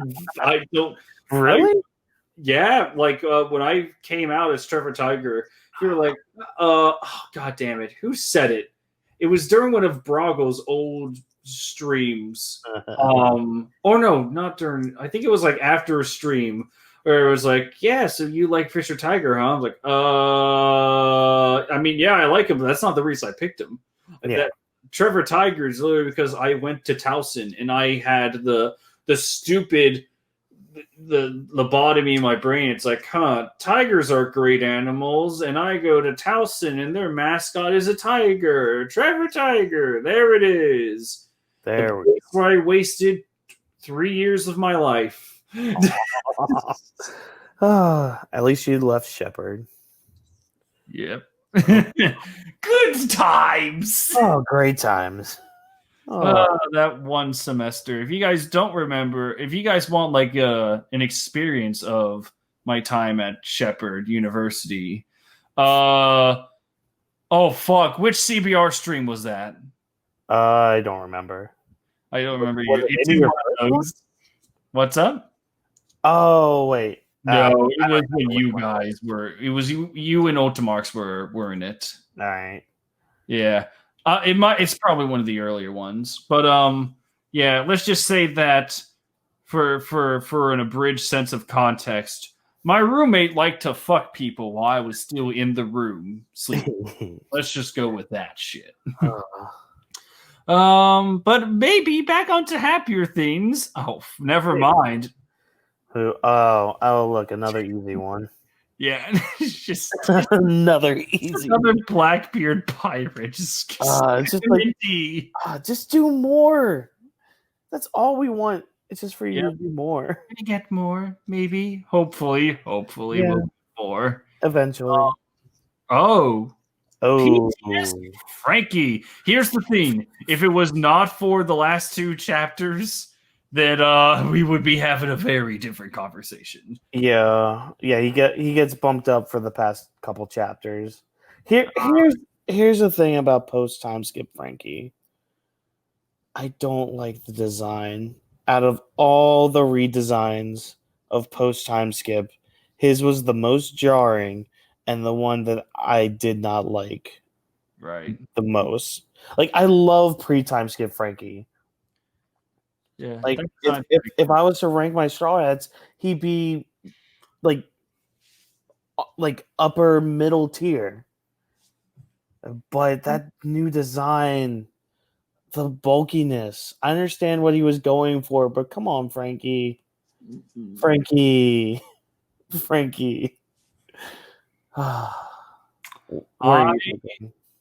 If I had to place him somewhere. Okay. Post time skip Frankie. We have Shogun Frankie. We have versus Senior. Yes. Fucked off for a while, of course. Yeah. Then Onigashima. Talk down to Big Mom in a way. I think I know exactly where to put him. Let's see if you agree with me. Yeah, that's fair. I think he has the same amount of impact as Drake right now. Yeah. Like with the moments that he had. Interesting stuff. I like it. It's just, where the design took a hit and you just need to see more of him. Just like with Drake. Yeah, pretty much. Yeah. Okay. The mayor. The mayor. Whatever his name was, I forget. I forgot what his name is, yeah, but he's the mayor of Windmill Village. Oh. I could see him probably at the lowest of C tier. Yeah. Like, he's like one of those characters you meet like in the first town of an RPG. And it's like, oh, you didn't really do much, but you're memorable. I like you. Yeah, pretty much. Yeah. He's there. Mm-hmm. All right, Fujitora. All right, moving on. Hold on, where'd you put him? In the inappropriate place. So anyway, moving on to Yasop. Wait, hold on. Fujitora deserves a little better than that. Fine. So anyway, moving on to Yasop. Oh my gosh. What? He's better than that. Fine. He at least has a better sense of justice than some of the other Marines. Fine. Anyway, moving on to Yasop. So his character's probably very. I'm sorry, you still have a No. All seriousness, Fujitora is a pretty good character. But he's not the best character. No, he still has work to do. I don't think he's reached the Akainu levels of impact yet. However, I see him as like either maybe like around. Actually, you know what? I know exactly where to put him. I know exactly where. Where did I put you? There you are. That's where I think you're putting him. Wait, I missed it. He's right next to Saul. And right next to Hyogoro, or technically above him because A tier now went to 2 rows. Hyogoro. Fine. Yes. Yeah. All right. Yeah. I think Fujitora has done more than Hyogoro and is going to do more. Yeah, I will settle for that. The man abolished the warlords. I know, but he's blind. What does that have to do with anything, you disablest? You disabled.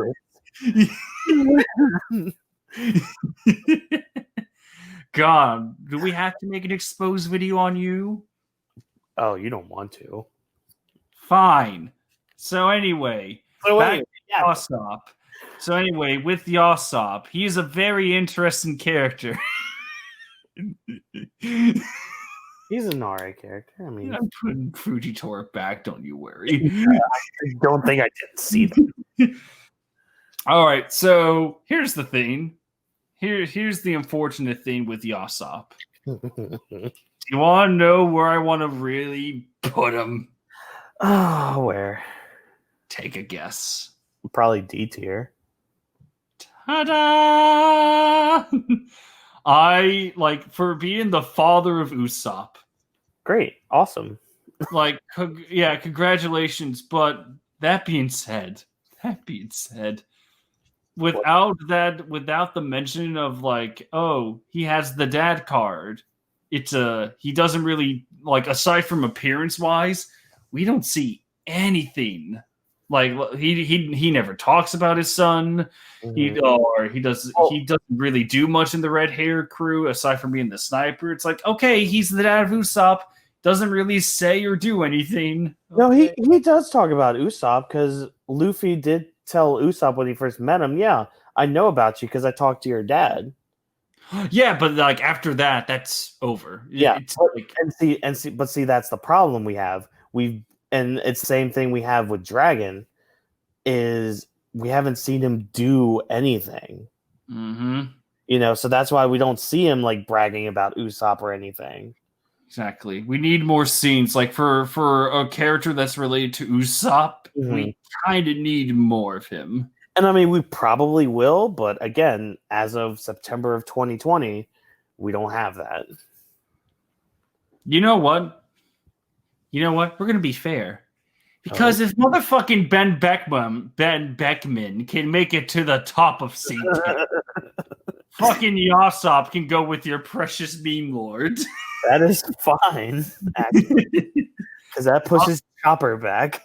In my subjective beliefs, he would be in D tier. But to balance you out, Whawkins, he can be right next to Benji. Again, that is fine.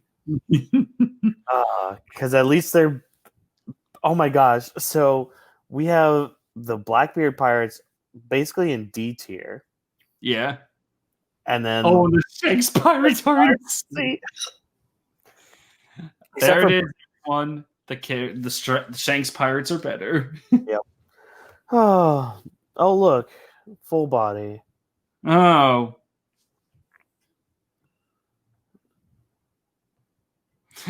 All right, that was easy. Yeah.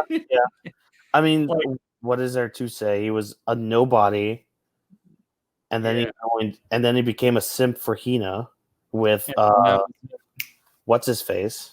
the hypnotizing guy, whatever his name is. John. Yeah. Oh, okay. That's his name? Good Yeah. lord, I never really remembered his name. I did. Yeah, full body. Wasn't he the guy that got beat up by Sanji during the yes. Yeah, he complained that there was a fly in his soup. Oh yeah, and he got fucking kicked, and then he served Hina. But it's like, okay, you came back. Wow, a marine nobody that came back, and he's tougher. Yay! He finally beat the animator in Marineford. Oh, and he's done. Oh, well, that was disappointing. And you know what happens to disappointments, everyone? They go in the F tier. Yep. Filled with disappointment. Speaking of which, is this our first Vinsmoke that's not Sanji? it's our first Vinsmoke brother. Oh, it's our second because we have Reiju. But No. First Vinsmoke brother. Oh, okay, good. Yes, he is where he. Oh, yes, he's where he belongs. I actually like not Reiju. I actually like Rebecca above the Vinsmoke brothers. I'm so happy, everyone.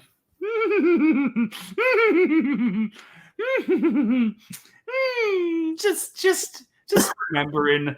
I'm trying to remember the exact words I had with the Vinsmoke brothers during my Whole Cake Island review. I think I called them planks. Yeah. They had like, okay, everyone, I get it. They were modified to be cyborgs, and that's why they're just dicks.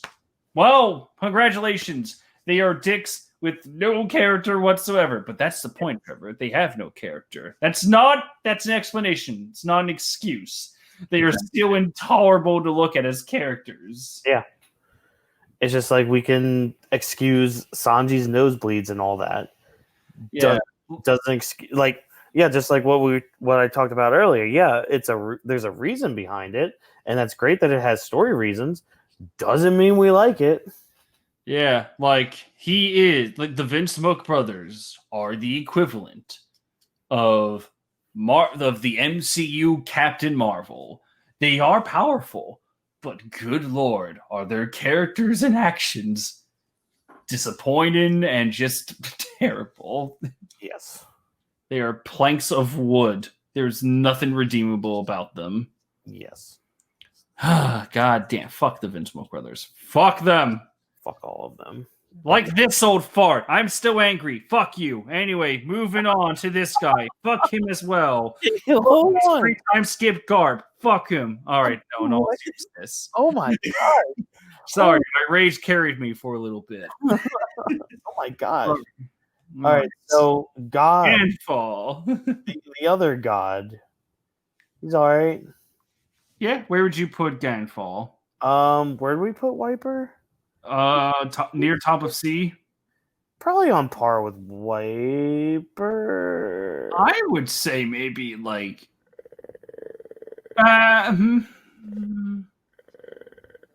You know what? Yeah, that I feel comfortable. Yeah. With that. Is that Zeph? Oh, that's Zeph. Oh, you got Zeph next? Ooh. Zeph is next. Ooh. I think he's an A tier. Okay. Where would you put him? Where would you like to put him in A tier? I guess is the question. Because I'm fine with A tier. Right between Ace and Sabo. Oh, goody. That's exactly where he landed when I put him up. So that is fine. Yeah, Zeph is an He's a good amazing character. father figure. Yeah, Yes. great character, great father figure for Sanji. And he like the only reason I put him between Ace and Sabo is that yeah, Sabo is kind of like the clone of Ace. Mm-hmm. Ace is his own authentic brother, whereas Zeph is the authentic father. Yeah. And during the whole Cake Island arc, you are reminded how Zeph, even though that sometimes he could be a little rough, just like Judge, but you could tell that it's out of heart. It's that anime heart, that or that that manga heart. that anime heart. Yeah, that Oh, I'm hurting you, but it is out of love gag. and that's perfectly fine. Yeah, Zeph is fine where he's at. Yeah. I'm not even gonna bother with pre-time skip Garp. We already have Garp. We have him settled. All right. You don't want to just put him up there? Oh, do you? Oh, yeah, fine. Has representation. What I mean, because this. representation? What do you mean representation? We already have the man. Oh wait, that's Young Garp we have up there. Yeah. This is like what we know, Garp. It's still like the same character. That's the beauty of Garp. He doesn't really change that much. Well, I guess the only thing that really changes is he has a family. Yeah, and he has that heartbreaking scene with the dam. But we already covered everything we said about Garp in the last part. Yeah, so it's just kind of redundant. We don't need to repeat ourselves with this one. Yeah. Next. Who are you? Captain Yorkie. Brooks' old captain. Oh my god! God damn it! How can I forget him? Yeah. For a second, I thought he was like a Marine, like with full body, because they do kind of have like a similar appearance. Yeah, they do. Shit. Automatic B tier for me. B is fine. Probably, honestly, probably bottom of B. Yeah, exactly. And again, we are from musical families, and seriously, Brooks captain, that's a plus point. Being Sake, actual bonus point. It's like some characters only need to have one scene to truly cement themselves as like an absolute favorite. Look at Rouge. Look at Senor. Yeah. And we'll get to there's another character coming up fairly soon that he had one scene and it immediately jumps him up to S tier. Oh, okay. Which we'll get to that soon. Okay. Oh, is that Geen? Is that our boy? It is Geen. Honestly, C tier on par with Don Krieg. Maybe above Don Krieg. Yeah, I was about to say he's a much better character than Don Krieg. He is, but I mean, he's nothing above C tier. But he's definitely above Don Krieg and the people that are underneath them. Even the Giants? I don't think he's better than the Giants. I think he's right underneath the Giants. Okay, I can see that. Alrighty then. Oh no. All right, everyone, get the dislike button at the ready. Oh, how do you want to start this? You started. I'm gonna get water. Oh no, he's leaving me alone with the dislike. No, I'm not. I'm literally going to the bathroom to refill my water bottle. All right, post time skip Zoro has a few moments. He somewhat one-shotted. I want to say somewhat because it was him and Sanji. They somewhat one-shotted the pacifista. Great. He beat up a bunch of fishmen. Great. And the octopus guy. That was octopus guy. Whatever. We'll get to that asshole soon. Let's see what else. He what did he do in Punk Hazard? Oh, he cut the dragon. He beheaded the dragon. He beat Monet. Dressrosa, he beat Pika. Didn't do anything in Zoe. And Wano, I mean, he got mad at the people of Ebisu Town, which was because great. Moment that of was character. moment of character. Denjiro took down Killer with a single shot. Yeah. And now Onigashima sounds like we're about to get that final, that big payoff. It's like it's hard because on one hand he's done a lot, but he's also not done a lot if you kind of think about it. Yeah, But he's kind of like a weapon. yeah, exactly. He's basically the weapon. You know where I'm thinking of putting him? Where? I am thinking right at the top of B. Above Dragon? Yeah. Yeah. I was leaning towards that as well. Yeah, because it's like he's more the weapon. We just want to see more of the character at this point. You know, like we really want to see him have that moment where he actually attempts in a fight. Because seeing emotion from him is great, but you know, being angry only gets you so far. Like most of his character development comes during fights. Yeah, But even then, like honestly, he needs a lot more character development to boost him up to like A. Like where Robin and Usopp are. Like he needs a lot more. Because I mean, look at his backstory right now. It's just, oh, my friend died from falling downstairs. which is a great motivator. And then he trained with Mihawk, and then he became like you see, it's like, oh, you changed, yeah, okay.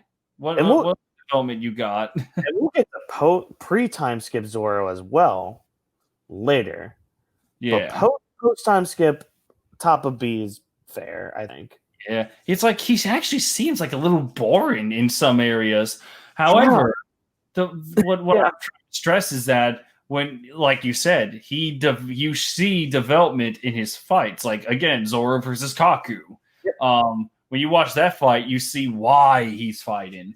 Unfortunately, though, we're in a situation where we haven't really seen Zoro really attempt that hard in a fight yet. With Killer, that's one thing because you know he gets hurt a little bit. Yeah. With Drew, that's another thing. But there's no real big solo fight that really pushes him, that really drives him to shout his heart out in a way. Plus, the beginning of the Killer fight, he was somewhat at a disadvantage because he didn't have all three swords until he took one of the scythes, which you can argue is a sword or isn't a sword. Either way, it's still a blade, but he was still handicapped in the majority of that fight, and he still took him down. So, I mean, again, until we get more character development from him, because out of all the Straw Hats, he has the least character development. Mm-hmm. So, yeah, just give me more Zoro. In fact, it could have been much worse. Look where we put post-time skip Sanji. Yeah, and again, we'll talk about pre-time skip Zoro because pre-time skip Zoro is a lot better. Yeah, and pre-time skip Sanji, like we said last time, is infinitely better. Yeah, so we'll talk about them later. Speaking of which, hello Hadrudin, how are you, buddy? Hello. Who's in C tier again? A lot. I mean, he's better than the Giants from that are in what, D tier? They're in C. I would argue for his contributions and becoming like a new member of the Straw Hat Fleet.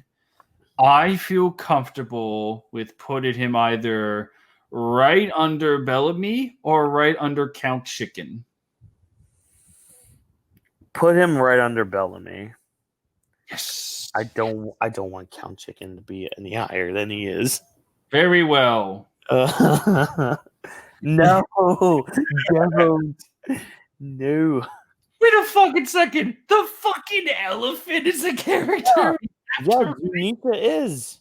It talked to Luffy and Momonosuke. Congratulations. It talked. Yay. Yeah. So bottom of D tier. What? Yeah. What? There is some story significance to it. Okay. Yay. But Yeah. you said And bottom B tier? no, D tier. Oh. No. Oh, I misheard you. No. Or you B tier. No. And also it took down Jack. So Yeah. Wait, wouldn't that be bottom with C tier then? that's true. Well, we haven't gotten to Jack yet, so Uh, I would say, actually, you know what? Who didn't contribute in D tier? Who didn't? Sentomaro Shirahoshi, Jack Sparrow, Smoothie, Wapple, Aladdin, or Alidin, Aladdin, motherfucker. Shinobu, Amande, Actually, you Shaki. know what? I would say put Zunisha underneath Kami. Yeah, that's fair. Yeah. There we go. Sorry, Blackbeard Pirates, but do more. Yep. All right, Bo Hancock. Well, that was easy. Anyway, on to Hawkins. No, put her in S tier where she belongs. Because she is beautiful.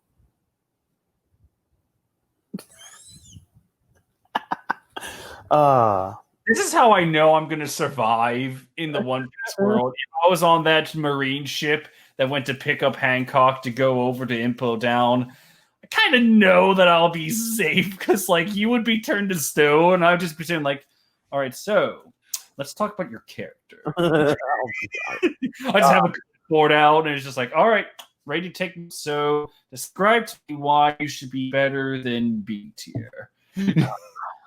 No, B tier's fine. However, I don't know. Okay, here's where I want to put her. I want to put her on par with Reiju. You know what? I think okay.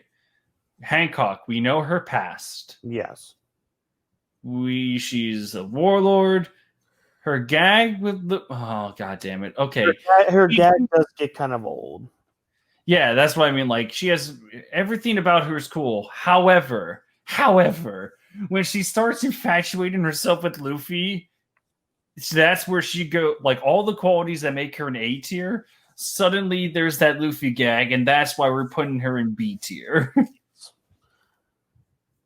I would put her on par with Reiju, to be honest. That sounds fair.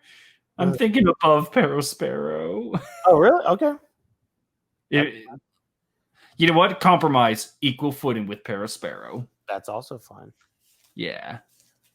Okay. Well, that wasn't as bad as I thought. Hawkins! Hello. Okay.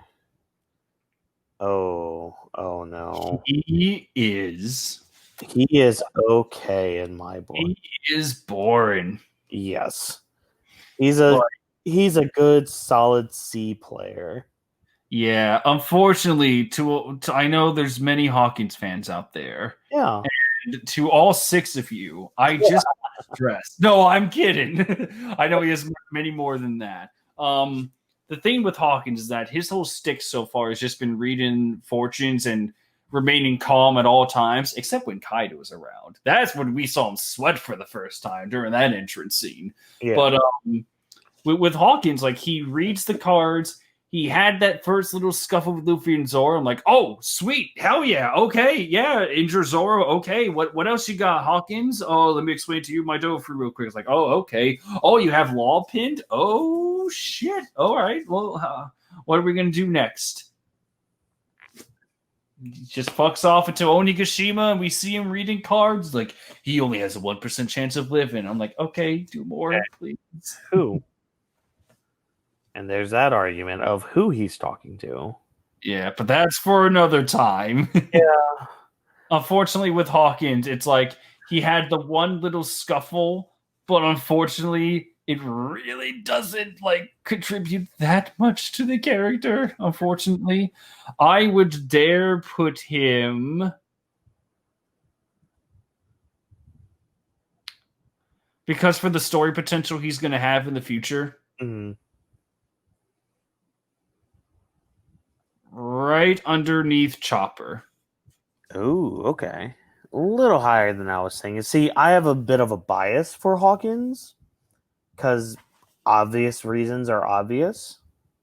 I hear, oh, there's a character, Hawkins. Okay, great, Captain Hawkins. What's his power? Oh, voodoo.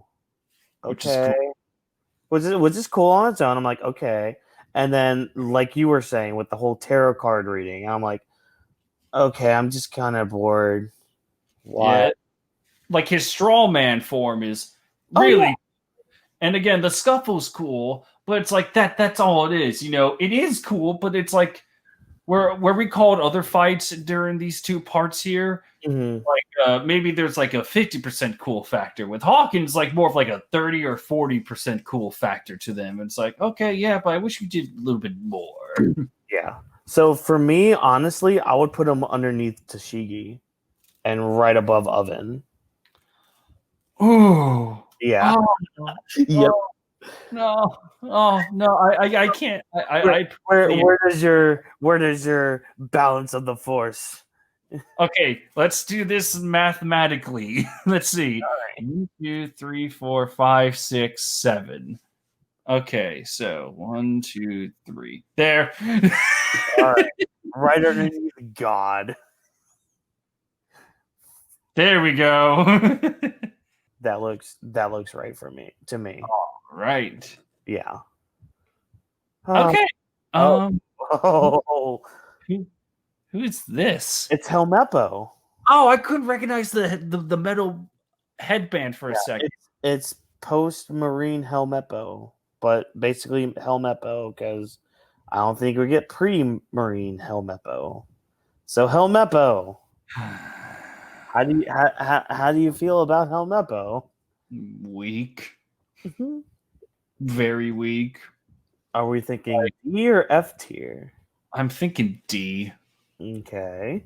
Like I would say right above Thatch.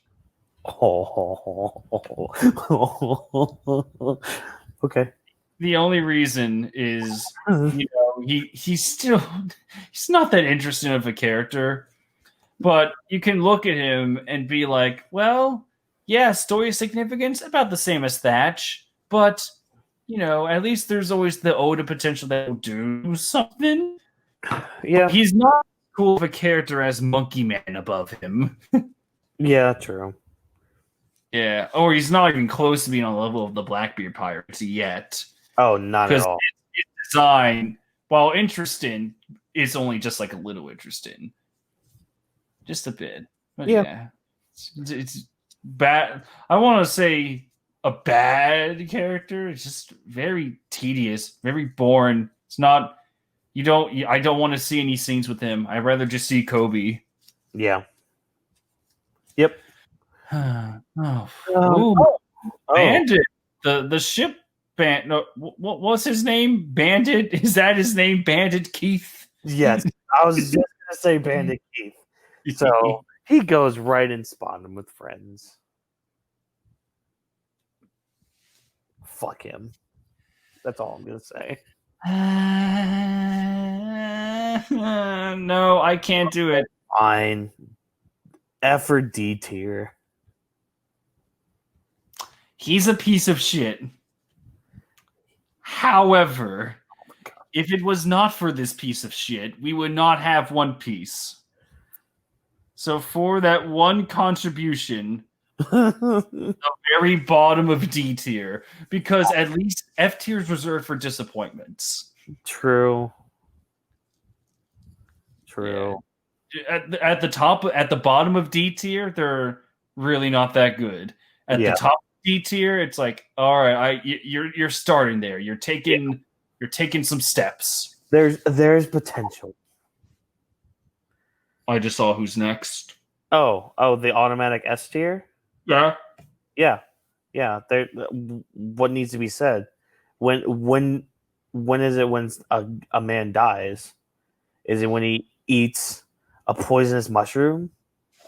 Or he's, got an incurable disease? No, it's when he's forgotten. Mm-hmm. If anything, honestly, I would put him above Shanks.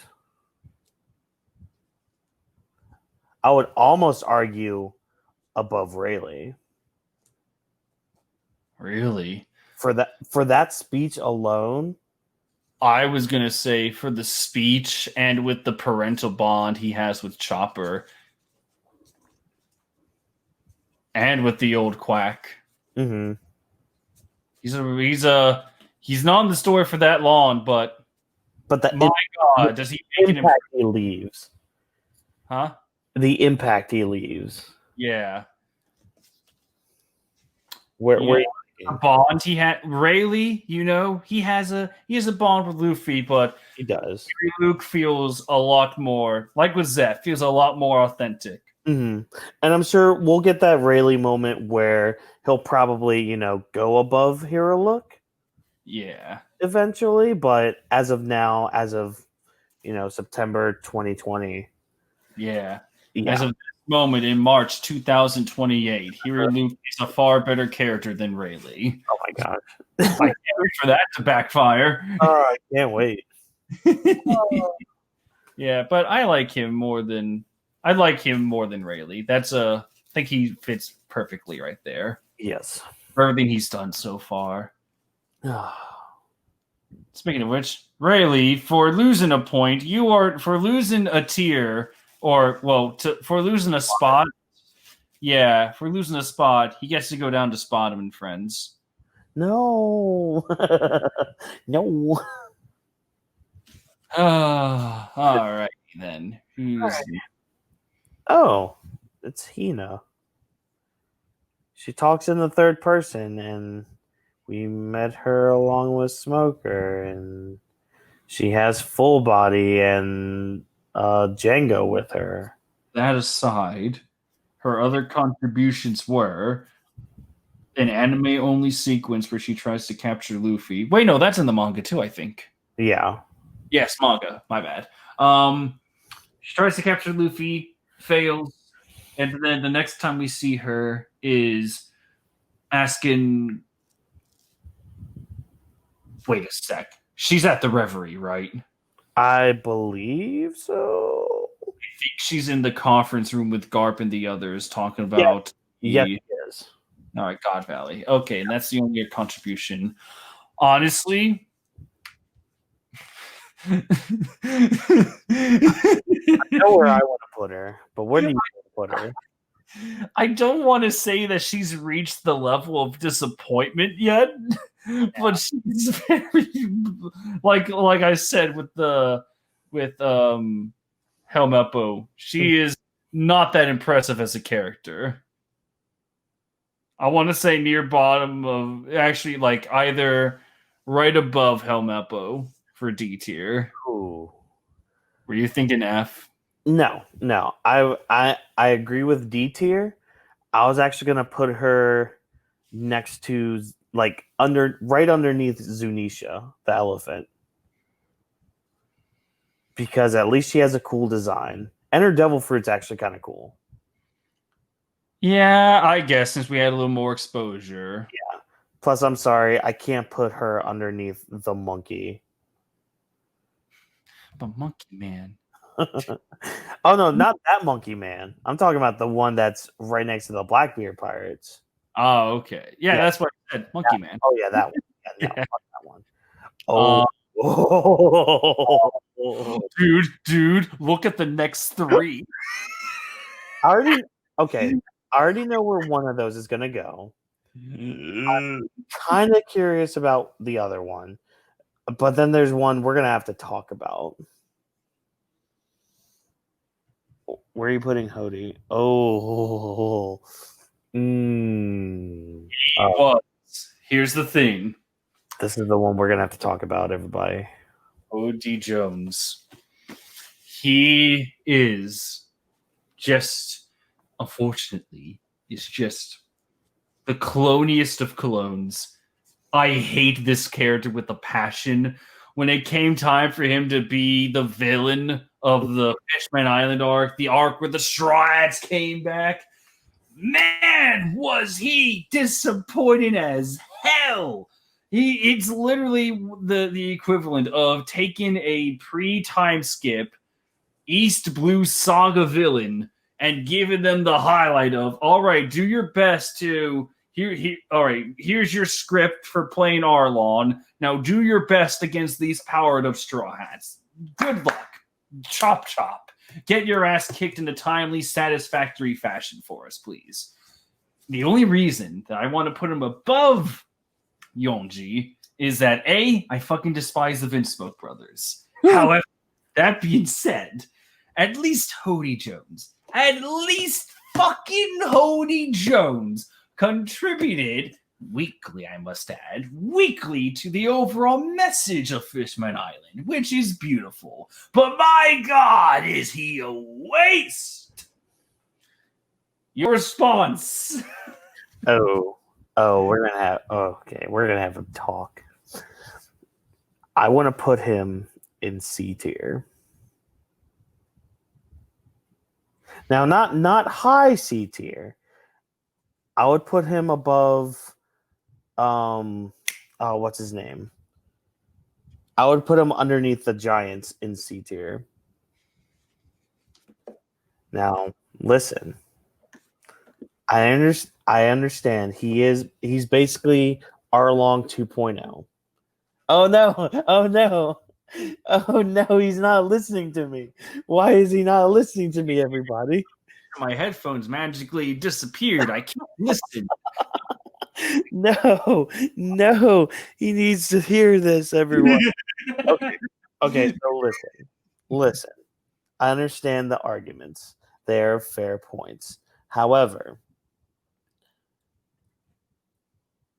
the fishman thing, the whole like, this is like the East Blue thing, but done again. I understand that, but look at the trouble that they had then. It was actually a bit of a struggle for them. Like, you look at Usopp, you look at Sanji, Zoro, they had a bit of a trouble. Their next fight against Fishman, easy peasy lemon squeezy. They didn't have any trouble against them. That shows their growth a little bit. Like, we don't have any trouble with these fishmen that we had 2 years ago, a little over 2 years ago, when we were about to get onto the Grand Line. So that's though. You what? Oh, okay. I see what you're going for. Yeah. And now here's the other thing. Now, this could also just be the fact that I just watched Totally Not Mark and his review of Fishman Island. But Hody Jones. Yeah. He may not be the best villain. Yeah. But he is a decent character.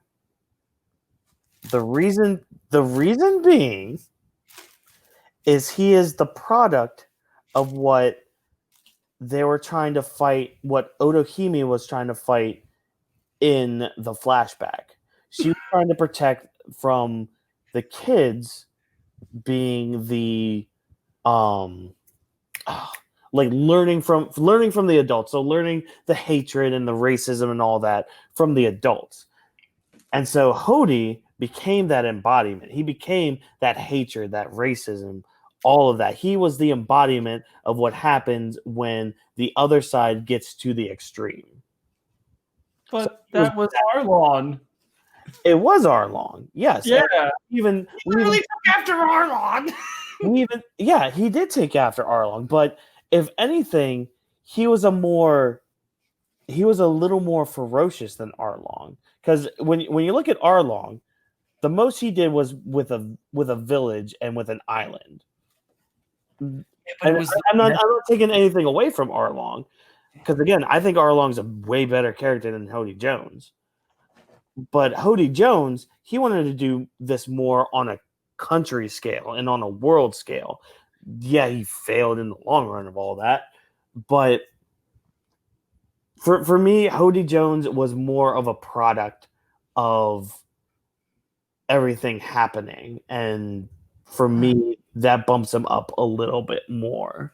I have to counter that because the product was Arlon, and all they're doing is facing just the weaker spitting image of Arlon. They're like, it's just a copycat. And oh man, it may be a copycat. For me, it actually means a little bit more, because they have an audience watching them fight these fishmen pirates. It's just like with the whole conversation Jinbei and Luffy had before the whole fight.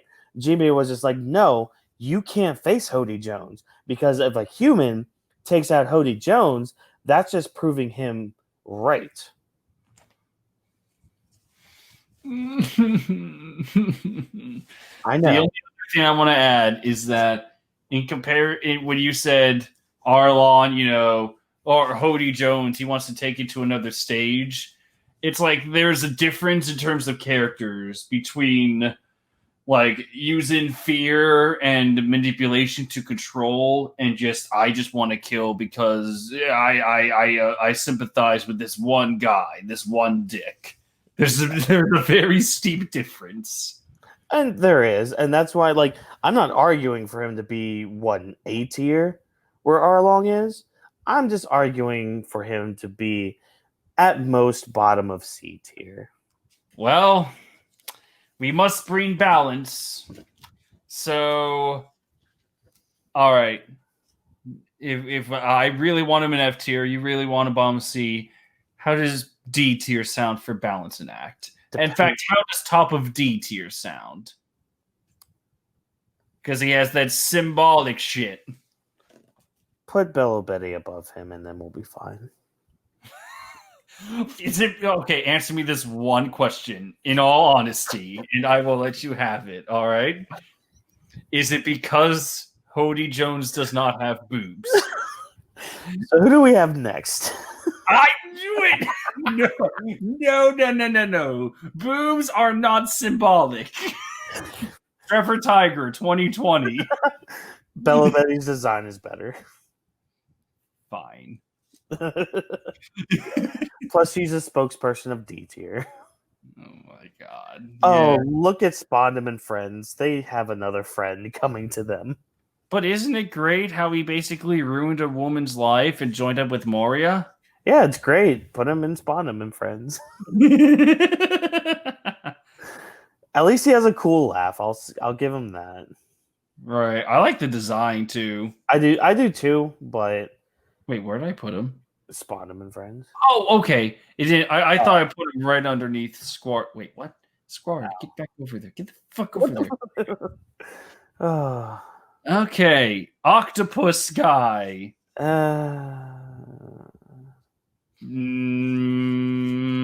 It's cool that he gets stronger the drunker he gets. Yeah. At least compared to his other compatriots, that's cooler. All right. So because of that and because of his design, he's not disappointing because he really was made to be killed. Yeah. He's still kind of like a story object. So right there, right above Mountain Bandit Keith. That's perfectly fine. All right. It's Mayor Ice Cone. Oh, Ice Cone. Ice for brains. Where are you thinking with this one? Low B. Yeah. He has the flashback points. Yeah, he has the flashback points, and he at least helps build the Sunny and put the Mary somewhat back together so it could meet up with everybody. He was a very helpful man. Like he's like that nice neighbor you have. Yeah. If your parents aren't around, there's an emergency, he's the guy that will always step in for you. However, that being said, he kind of only has the stoic, he's a stoic, polite character. Yeah. The only time I ever see him really get shocked is when CP9 revealed themselves. Yep. Yeah, solid B. I would say underneath Virgo. Where are you? Let me see. Where are you, Virgo? Oh, there you are. Yeah. Yeah, that's fair. That's fair.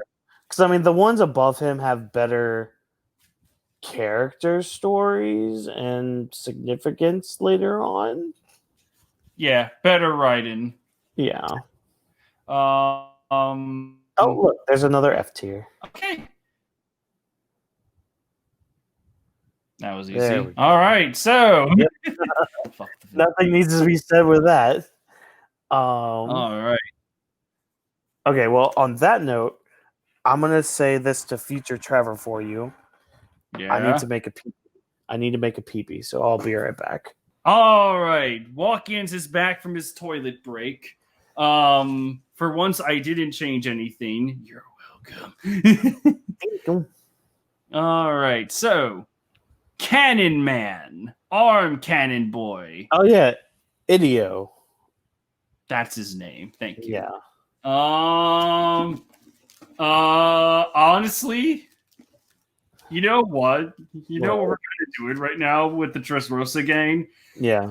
They show up. Well, they have an intro in the Coliseum. Like, oh, okay, a little bit of an impression aside from Barto. Do they do anything? Well, some of them do. Like Idio, for example, he is actually a commander of the Grand Fleet. Well, yeah, that's the thing, though. It's just Right. like, oh, okay, congratulations, you made it to the Straw Hat Fleet. Yeah. What is your character? What else you got? And it's just like, well, I Yeah. hope with the Flamingo family, little. Okay. And that's the thing with like the commanders of the Grand Fleet. There's like four of them. How many of there are in total? Is it 6 or 7? It's 7. Yeah, it's 7. So like you have Barto and you have Cavendish, which actually contribute. You have Harudin, who does what he does. Um, who was you have Orlumbus, who is basically the one that brings about the numbers of the Grand Fleet because he has a fleet of his own. And then you have Idio. Who's the other one that I'm thinking? Oh, there's the Tontadas, which we'll get to the Tontadas later. Yeah, I think with Idio, he should be right with Hodgdon because I think he has the same level of contribution. Yeah. It's just like not his character, Oh, you know, Don Sai. with Don Sai. No. I was just saying Don Sai is the other one I wasn't thinking of. Oh, okay. Yeah, I mean, I would Yeah. put him honestly. I would put him underneath. God, I would put him underneath Dalton. Really? I mean, because out of the 7, he's like the one that stands out as the okay, you're here, cool, I guess. But that's the same thing that Hodgdon did. Yeah, but Howard Jins is a giant. And he was also part of Buggy's delivery service. Oh, okay, yeah, the extra level of character detail. Fine. Idio, he's just part of the long arm tribe and a boxer. And he has this guy from the long leg tribe on his team. Great. And then 2 other nobodies that I forgot their names. Let's see. Oh.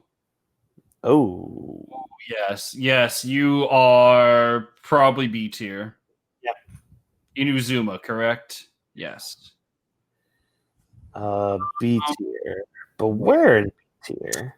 I feel that Inuzuma should be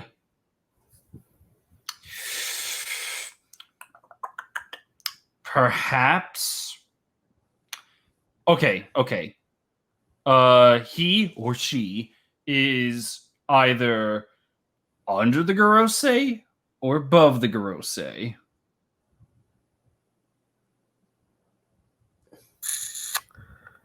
I would say under Suru. That is fair. Like Inuzuma, like he or she, they keep changing. Yeah. You can't Whichever really one you decide to be this hour. Yeah, you can't play the pronoun game with them. Yeah, like if it was not for Inuzuma, Luffy would have not reached Ace. They wouldn't have even escaped Impel Down. Yeah, Inuzuma was like one of the MVPs. But it was like the Alfred, you know. Mm-hmm. Inuzuma was like the Alfred of the newcomer, which I always found cool. It's like, oh, you're just sipping wine and being nice. Cool. Yeah. So we might have another discussion here. How do you feel about Doggy? So this is actually the first Scabbard we have, I think. Really? Yeah, this is the first scabbard. Good lord. And we're still not even close to being done. Uh, we got this. We got this. So, okay. Zoe actually has a good spot in my heart because it was the arc right after Dressrosa, which felt like it was going on forever. And he also has the moment where Rizo is safe, blah blah blah. Um The loyalty from the the Lord, Odin flashback, the yeah. Ryzen flashback. Well, not flashback, just Ryzen in general. Very devoted, like a dog. I'm honestly thinking B tier. Yeah, fought Jack for a total of 10 days. I'm trying to figure out where in B tier though. Like, let's yeah, I do agree B tier because there's even that story potential up the road. yeah. How does right Yeah. I'm thinking around here What underneath Inazuma? or no. How about with right above Black Maria? That's fair. Yeah. Yeah. I haven't seen him really surpass the overall potential and feats of the three supernovas before him. Yeah. But Plus, hey, anything can change. as of 990, yeah, him and Neko might have just turned Sulong, but they were still in silhouette, so we haven't seen the full Sulong yet. What if, thanks to Oda trying to get this done quickly, Mhm. what if the next time we see them, they're just dead? You don't even see the Sulong. They're just lying there in the snow. It's like, well, we tried. It wouldn't surprise me at all. I'm not gonna lie. That would piss so much. I'm still in my theory of Act 3 is going to end with Luffy going onto the roof and the scabbards are just decimated. Mm-hmm. Yeah, man, people would be pissed though. We don't even get to see the ones. But I have a feeling like just from this last chapter, how they had Neko and Inu going into Sulong like that, and just how that battle on the roof is going, it's going to end with like both armies are going to be battered and bruised. You might see maybe some of the scabbards are like on a knee injured, but they're going to basically be decimated. And then you're just going to have Kaido and maybe even Jack there. Right. With maybe like Kinemon. Kinemon's going to be the one like on his knee because he has, I'm sorry, out of all the scabbards, he has more story significance because we've been with him the longest. Huh. All right. Yeah, I can agree with that. Yeah. By the way, Oh. look who's next. Our queen. So where in A tier does he go? Oh, I'm so glad we agree on A tier. I'm almost tempted, like by the end of the series, he or she, again, you can't really play the pronoun game with Ivankov. Ivankov might actually go on S tier when all this is over. For me, Ivankov is one of my favorite characters. Like he or she is in top 10. Yeah. Eva again, just like Inazuma. If it wasn't for Eva, Luffy would be dead, and nobody would have escaped Impel Down. The raw Tim Curryness emanating from Eva is a giant.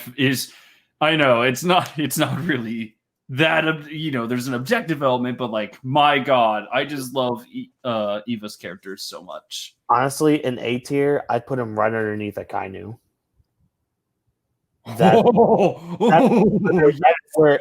That is where I'm thinking. I can agree for everything that Eva has done. Yep. And I cannot wait for the flashbacks and what happens in the end. And plus, he knows something about Crocodile. Mm-hmm. There's that whole secret of crocodiles, which, the theories on that are Eva. God damn it. I think I worded it wrong, by the way. I'm not saying because of Tim Curry, Eva is objectively a good character. I'm just saying it's a big reason why I love Eva subjectively. Oh, god damn it. Eva's such a great character. And not so great. Oh, Django. Guess where you're going. Yeah. Yep. What an inseparable pair they are. Which is sad because Django, I think his design's based off of Michael Jackson. It is? I think so. From the picture that, because there's a picture that always goes around every so often of the actors that Oda based some characters off of. And I'm pretty sure he's always been the one that's next to Michael Jackson. Yes, it is. I literally just typed in One Piece Michael Jackson and Django. Yeah. So, cool. To be honest, he's along this. Well, no, I guess he wouldn't be on the same tier as Kuro. Never mind. Of being like, oh, I wish this character came out later on in the series. No, never mind. Hypnotism. Yeah, with that hypnotism, it doesn't matter what era. It's like a one and done thing. Yeah. No, that's why I take that statement back. He showed up when he should have been. If anything, he probably should have been just the main villain of the arc instead of Kuro. That would have been nice. I mean, it would have been better to have him like hypnotize Luffy or something, and that's where we get the Luffy versus Zoro thing. You could have a story, like a very mini arc where Django could have been like a bounty hunter, and how all he needs to do is sneak onto a ship, find the right moment to strike. Like you could have an arc where he hypnotizes Chopper. Yeah. And Chopper starts attacking someone out of nowhere. And while everyone's distracted, the person left behind, it's like, whoa, someone has to steer the ship. That's when Django comes out, hypnotizes them. Like one by one, he hunts them all down until he sails them all to Marine headquarters to get captured. Yeah. That could be a really cool story. It could be, but unfortunately, that's not where Oda went. Yeah. All right. So, Jimmy, now, tell me, Whawkins, when did you last let your heart decide? Oh, Jinbei. So since he's now all right. So anyway, how dare you? How dare you? Oh, Jinbei. Okay, so for context, Jinbei has dethroned Brook as my favorite Straw Hat since he has now joined the crew. Wait, did you just put him in S tier? Mm-hmm. Oh, okay. All right. I'm not complaining. Where were you gonna put him? I thought you were building up to that. I was gonna be generous and have him in A tier. Really? But if you want to put him in S tier, by all means, do it. My whole reason is that his entire life, that we've seen so far, he really is like a knight, Yeah. There's a reason he's called the Knight of the Sea. Yep. His devotion is unparalleled. Like, even when he had to break ties with motherfucking Big Mom, the way he handles that, it's like, I'm not afraid of you, but I do thank you for letting me be part of your crew. And you could have easily been like, yeah, fuck you, I'm doing the Straw Hats, yeah! No, he handled it in a respectful way. And that's what really sells me on Jinbei. Yeah, and it's like when you're leaving a job, you don't just quit. You give them, hey, here's my 2 weeks notice. After 2 weeks, don't schedule me anymore. That's Jinbei. My notice for Master Shithouse was, oh, Virus, you want me back? You want me to work less hours, but you still going to make me drive 3 hours away every single day? Nope. Yep. Fuck you. Literally, that's how I was with Alamo. I mean, that's why I have time right now. Yeah, long story short, I'm not a fan of their practices right now, and I'm like, yeah, I have a better job right now, a full-time job, and this is just for extra cash, but I have another thing that I can do for extra cash. So bye. Yeah. More power to you. I think it's important. Like this is just a life lesson, everyone. Yes, you're gonna need money, especially during these tough times. However, if tough times are basically telling you to basically sacrifice your life or potentially endanger it right now, especially right now, your life is more important. Yeah. Trust us on that. It's okay. It's fine. But yes, But yeah, Jinbei's the best. I mean, again, like Ivankov, if it wasn't for him, Luffy would be dead. yep. He Literally. also, yeah, he also like reminded Luffy of what he had after Ace died. He was the one that was just Yeah. like, snap the fuck out of it. You still have people that you can protect, and shonen manga stuff. Yeah. The contributions Jinbei have are something. They're top tier. That's why I feel comfortable with him in S. All right, good, because I was being nice by saying A tier, but I'm happy you automatically put him in S. Did you think I was gonna put him in like a lower tier? No, but being You know like, how I work. uh, Hey, speaking of we're fine. speaking of We're all good. hey, uh, Who's next? Oh, speaking of lower tier, where's my other white beard? Where's Vista? There. Vista is somewhere. I think he's in C. Yep. Is All it right. Hello, Vista. You are right above Vista. Just meet the other one? yeah. Also, another thing to point out about these two, they're in the Pyro Warriors games, but you can't play as them. Yep, and there's a reason. They show up, they have a couple cool moments, and then that's it. What's their character? Fuck you. Yep. Oh, one is Diamond. Great. Yeah, it's like okay, they're both devoted. Awesome. They banter. Cool. Oh, we're gonna have a field day with these next few.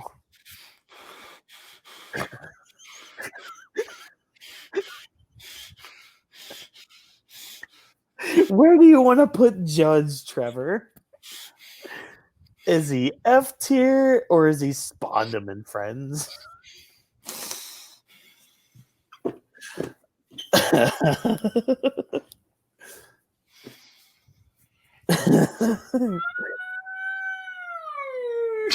Look, to quote King of Lightning, Judge top 5. Fuck you. Oh, I love how that became a meme with him. I hate it. He owned up to it. Oh, I fucking hate Judge. I despise him. It's subjectively I despise him. Objectively, it's just like father, like son. The character. Yeah.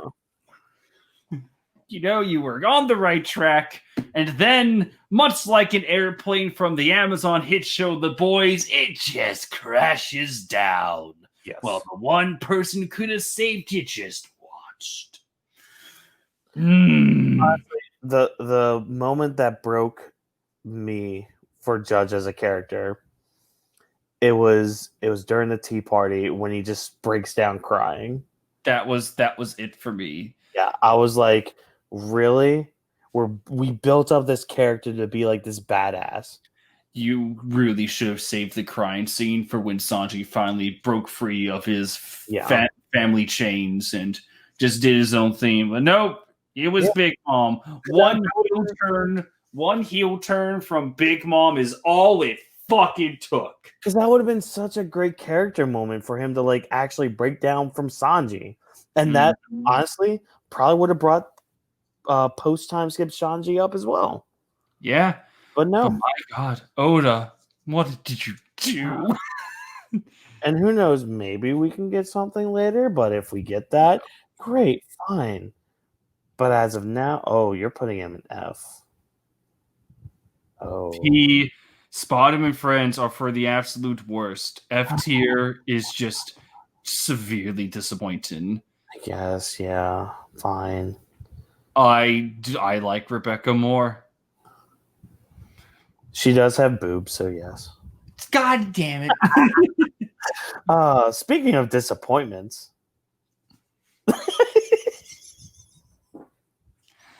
Whawkins, you know I love you. Oh, yes. Yeah. Which is why I'm not going to ban you. Instead, I'm just going to kick him.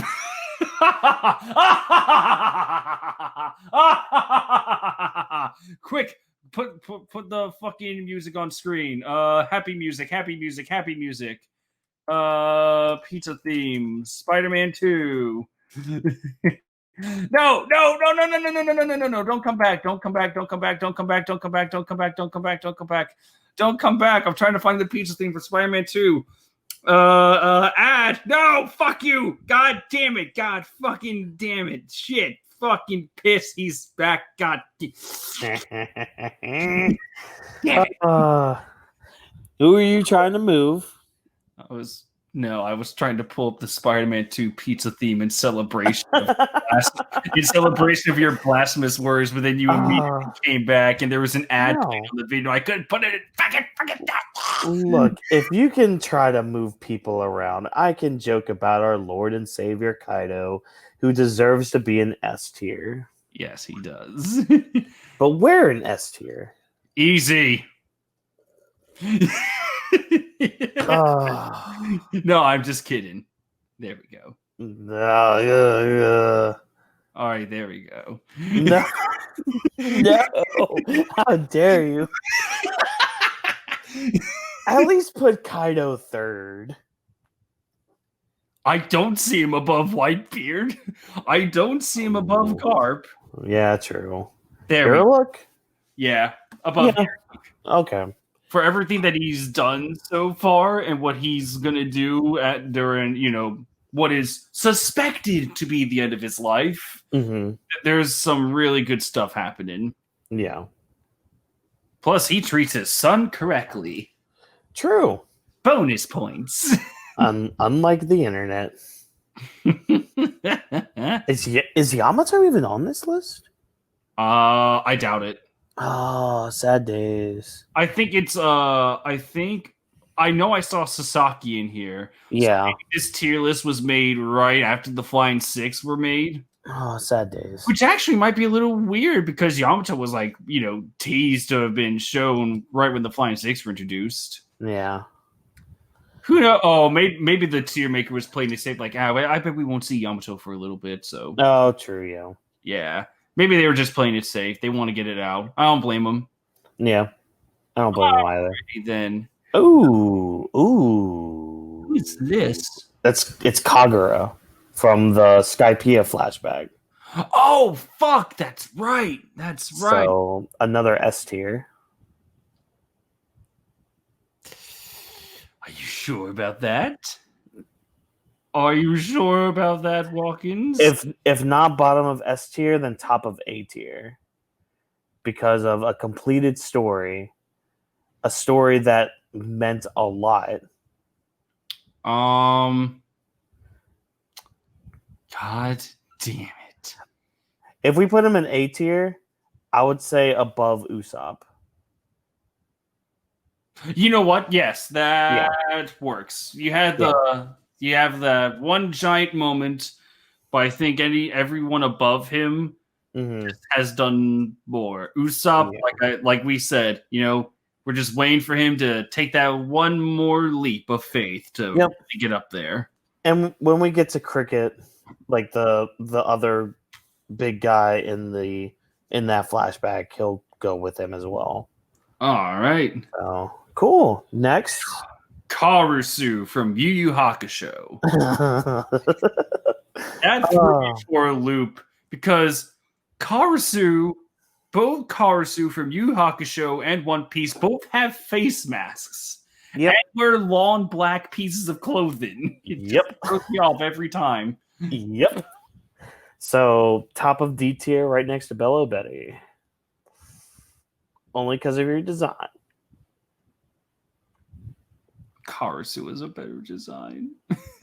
Plus, has the neat little voice filter. It leads to a gag.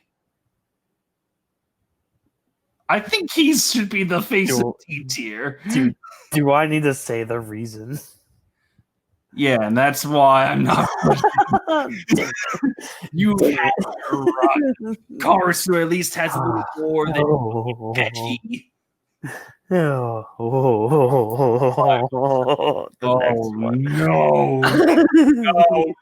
no. Don't worry. I'm not gonna say S tier, but I will say A tier. Oh my god, this is will say one of A the tier. situations where I want to say, well, guys, wait for my video to come out, but my god, Katakuri video is gonna be a fucking movie. So, okay, maybe I'll just give a little summary, so I don't. I kind of spoil what I'm thinking so far. Okay, god damn it. You know how Your Movie Sucks is making a Lion King review? Yeah.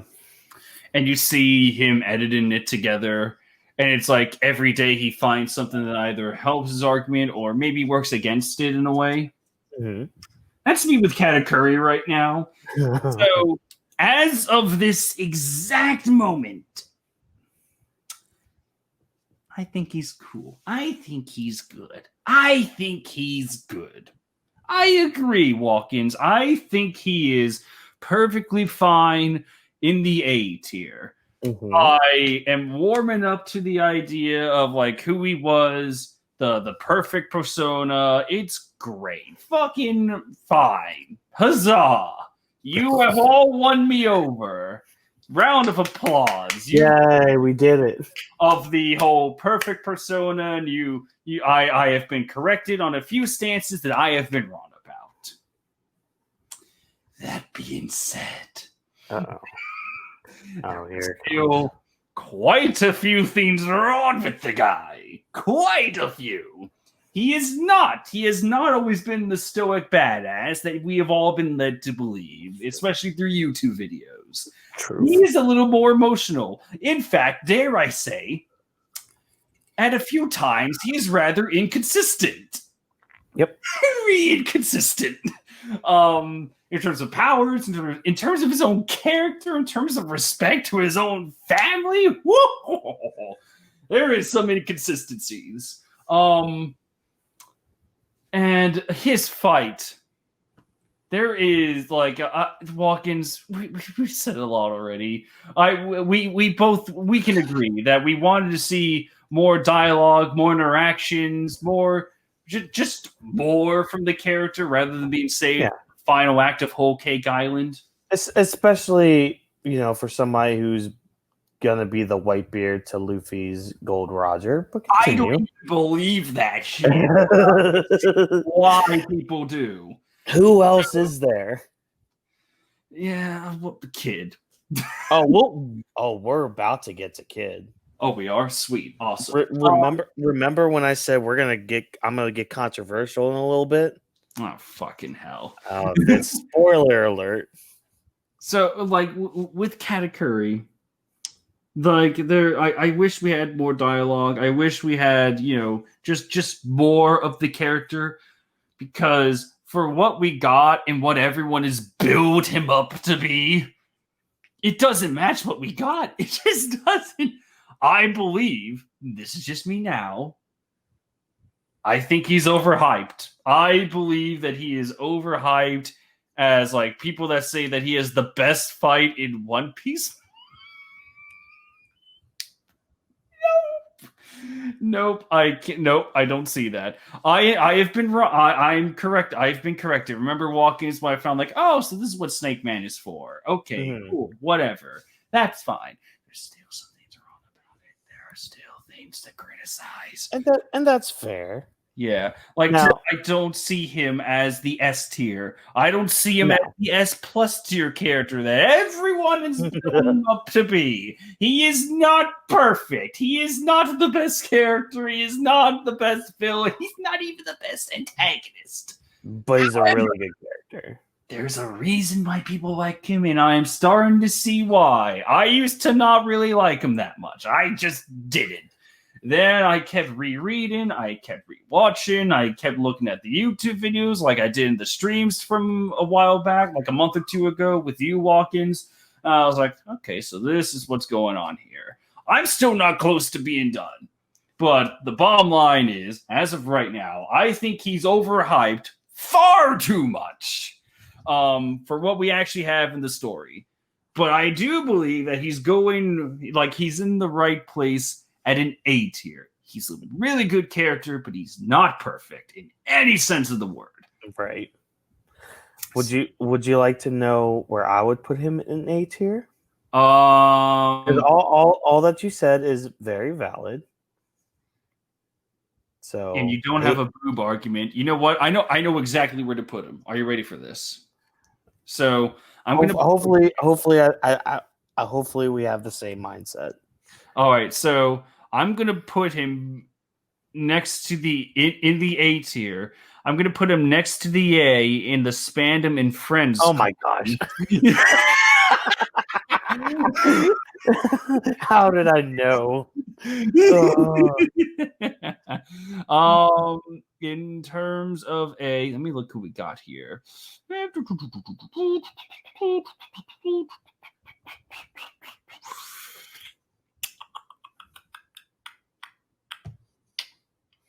I see him just a little bit above.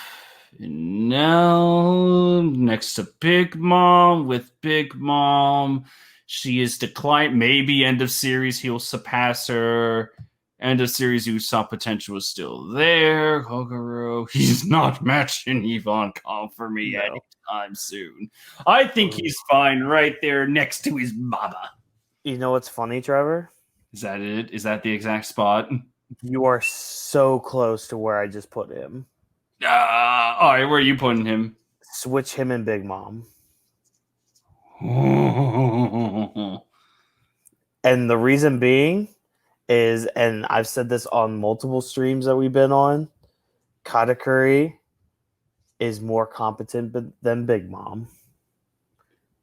You know what? That's fair to say. Yep. I just think that the legacy of Big Mom is what outweighs him right now. And that's a fair argument. Yeah. But fuck legacy. we put the legacy of Big Mom in B tier. Oh yeah, we did put. Oh shit. Yeah. We did put Ross. Yeah, that's right, motherfucker. Oh, and she has boobs. Ta-da. Damn. All right. All right. Let's compromise. Okay, let's compromise right here. But we can agree for balance sake, equal footing. Oh well, yeah, that's fine. Here we go. All right. Well, that wasn't so. No. Oh, you ready for some controversy here? Yes, you're gonna put him in C tier. Yep.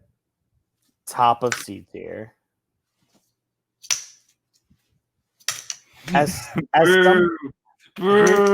here's the thing. He's supposed to be one of Luffy's rivals, right? Let's put the three captains together. You have Law, Luffy, and Kid. Out of those three, the fuck has Kid done? He stood up against what? He stood against what? 3 Yonko and failed all 3 times. His devil fruit, what even is his devil fruit? Oh, I have magnetism. Great. What else can you do? You are not knocking that magnet. You are not knocking that magneto fruit where I am in here. Oh, I am. He had fucking. Oh. What has he done? What has he done? You know what? He has a cool design. That's great. But honestly, until I see more, there's no way he's on Law and Luffy's level. I see your points, and you want to know something funny? I agree that, despite his time with Luffy, matching him in physical stats with only one arm, and Yeah. I do like the rashness of his character, and I do like his connection with Killer. Yep. However, we haven't really seen him taking that big of a leap to become that rival. However, that's on as character wise. I'm not talking from the meta perspective. I'm talking about just the character wise. I see him right between Beige and Uruge on B tier as of right now. See,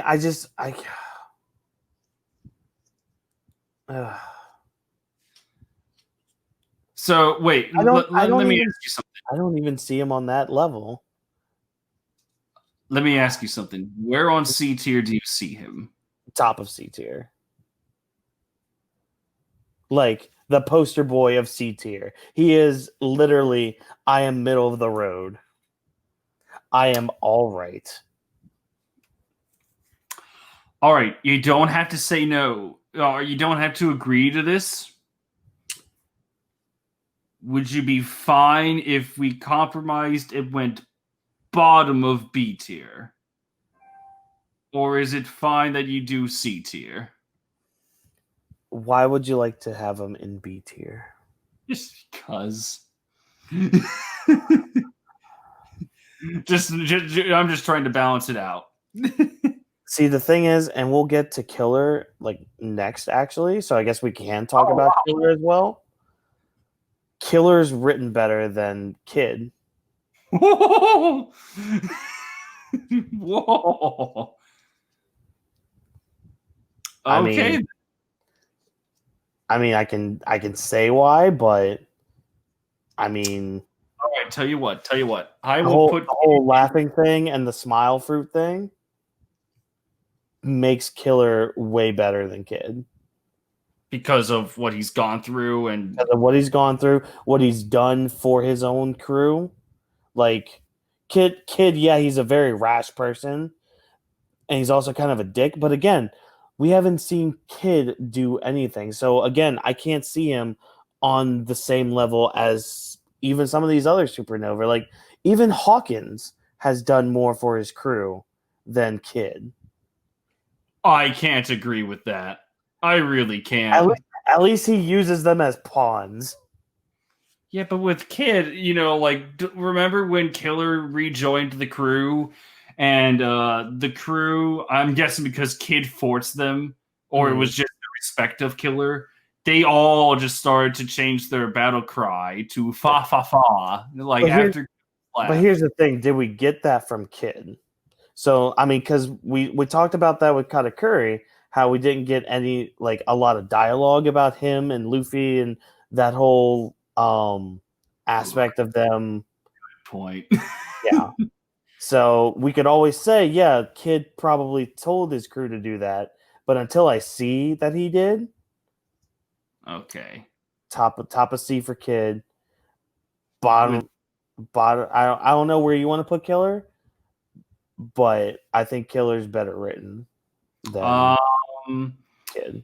With Killer, I can actually say the same thing. Whereas, aside from the whole Zoro thing, yeah, and aside from his interactions on the bridge, I really haven't seen him do too much. He's the one that has the secret to defeat Apu. Yeah, but I just haven't seen him do all that much. Yeah, so maybe bottom B tier, right underneath Virgo. That's fine. And I mean, even with the other Supernova that we have in B, like Capone, he had most of Whole Cake Island to do shit. That's where we're gonna learn more about Capone. Rouge is God. Yeah, Rouge is and we have hype with Rouge. We actually see him do some things. Yeah, we don't know too much about him, but there's more to Rouge that appeals to me than Kid. Mm-hmm. And then there's Apu, who has a lot more to go from than Kid because he was already allied with Kaido before all that. There was all that. There's the stuff with the numbers. There's him actually like injuring Luffy and Zoro, catching them off guard. I don't know. There's just something about Kid that I'm just like, you're all right, man. I mean, if you're trying to be set up to be one of Luffy's main rivals, you gotta do more, dude. I can respect that. Yeah. All right. All right. Oh. Do you want to skip him and just go right to the goat? I mean, no. We can't skip Kinemon. How much time do we have left? Okay, 35 minutes until we call this a day. Yeah. All right. Kinemon. See, this one's tough. Let me look who we have in the list so far. Okay. All right. I see Kinemon with what he's done in terms of the loyalty to Odin, what he's done in Punk Hazard, trying to help out Dressrosa, warming up to the Straw Hats, and then come Wano, just actually being on Luffy's full side, fully believing in him, his dedication to bring the Scabbards together, this 20-year goal finally coming in fruition. His fuck up, which somehow turned into ingenious, but that's just more on his part. I mean, that's just Kinemon big brain mode. Oh, sure. And there's going to be more from him. I see Kinemon he is either going to be bottom of A or upper echelons of B, like maybe right above Perospero. Actually, yeah, I feel comfortable saying right above Perospero and potentially Dragon. Yeah, that's where I'm seeing him. This one I'm gonna have to think about. All right, because honestly, like, there's only one other Scabbard I think ranks higher than Kinemon, so I'm also kind of thinking of that. Yeah,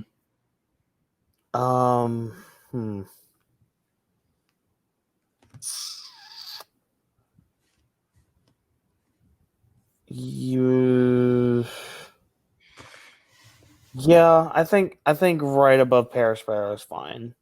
Yes. Yeah, because when we get to that Scabbard, we'll have a conversation about that because that also goes into like theory territory. Okay. So we'll get to that road when we cross it. All right, awesome. So anyway, on to the next character. Oh no. Oh. I mean, if we're talking about power, yeah, sure. Okay. Yeah, in all seriousness, I think what he's going to bring to the story, I see him right next to Akainu. Above Ivankov? At least on equal footing. That's just me. All right, yeah, to be fair, I think Ivankov is a stronger character-wise. With Kizaru, his character already is just a bit iconic. He's just like his personality is like up there because it's very unique. Right. And he does, like, out of the admirals, aside from Aokiji, he has the most interactions with Luffy.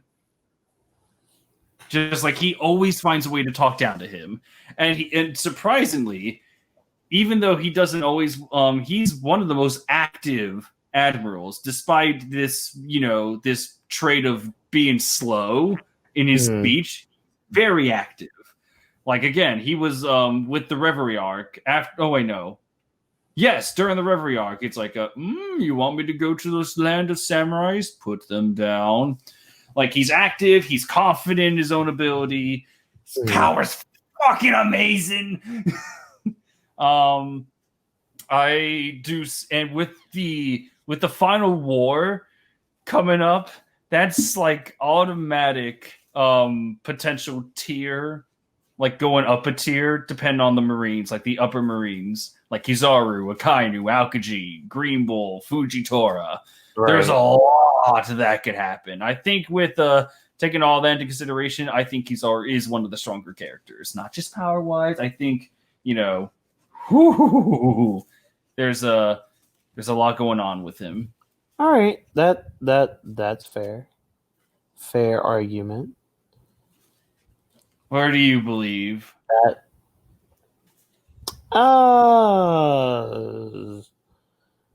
like as a character, Kizaru doesn't really. I don't want to say he does much for me because you make good points about how he is as a character, but I just see him as just being one of the admirals. Like you look at Akainu, he has huge story potential because I mean he killed Ace. Then you have Aokiji who has huge story potential because he left the Navy, had that fight with Akainu, whether he won or not, whatever. There's theories about that too. But he has more stuff going for him. Even Fujitora, and even though we haven't met him yet, Green Bull has more story because he was on Fujitora's side with the whole. No. Yeah, I know. And then, but see, then you have Kizaru, who's just kind of there. Yeah, but he's still very prevalent in the story. Just only as an admiral. Yeah, but that's Green Bull too. Yeah, Green Bull to a point, but Green Bull at least had a. Oh, you're saying that Green Bull took a side on Fujitora? Yeah, okay. He at least had a side and a purpose. With Kizaru, the most we know about him is he's an admiral. Oh. You're hurting me. I know. I'm hurting you. You turned him against me. But here's the thing: I'm not against him being an A tier. But look at the others in A tier. You know what? You're absolutely right. All right, now that that's fixed. You know what's funny, actually? Every time I try to move someone over to next to Roger, well, now it's useless, but Roger would not budge, so usually when I let go, it just goes right over here. No, Odin. Where are you thinking? I mean, still an A tier. Yeah. I would put him underneath Zeph. Like around there. Where is Zeph? Oh, there he is. All right. Yeah. Let's balance it out then. Okay. 1, 2, 3, 4, 5, 6, 7, 8, 9, 10, 11, 12, 13, 14, 15, 16. Okay, so 1, 2. You know what? 3, 4, I have another compromise for you. I have another compromise for you. Yeah. I would put him underneath Kuma.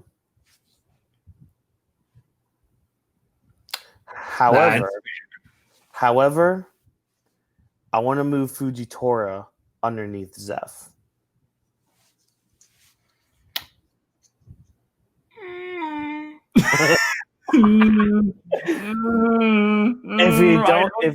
If you don't, it's fine. But I just can't see Fujitora lose it to Hyogoro in terms of a character tier list. Fine. I just can't.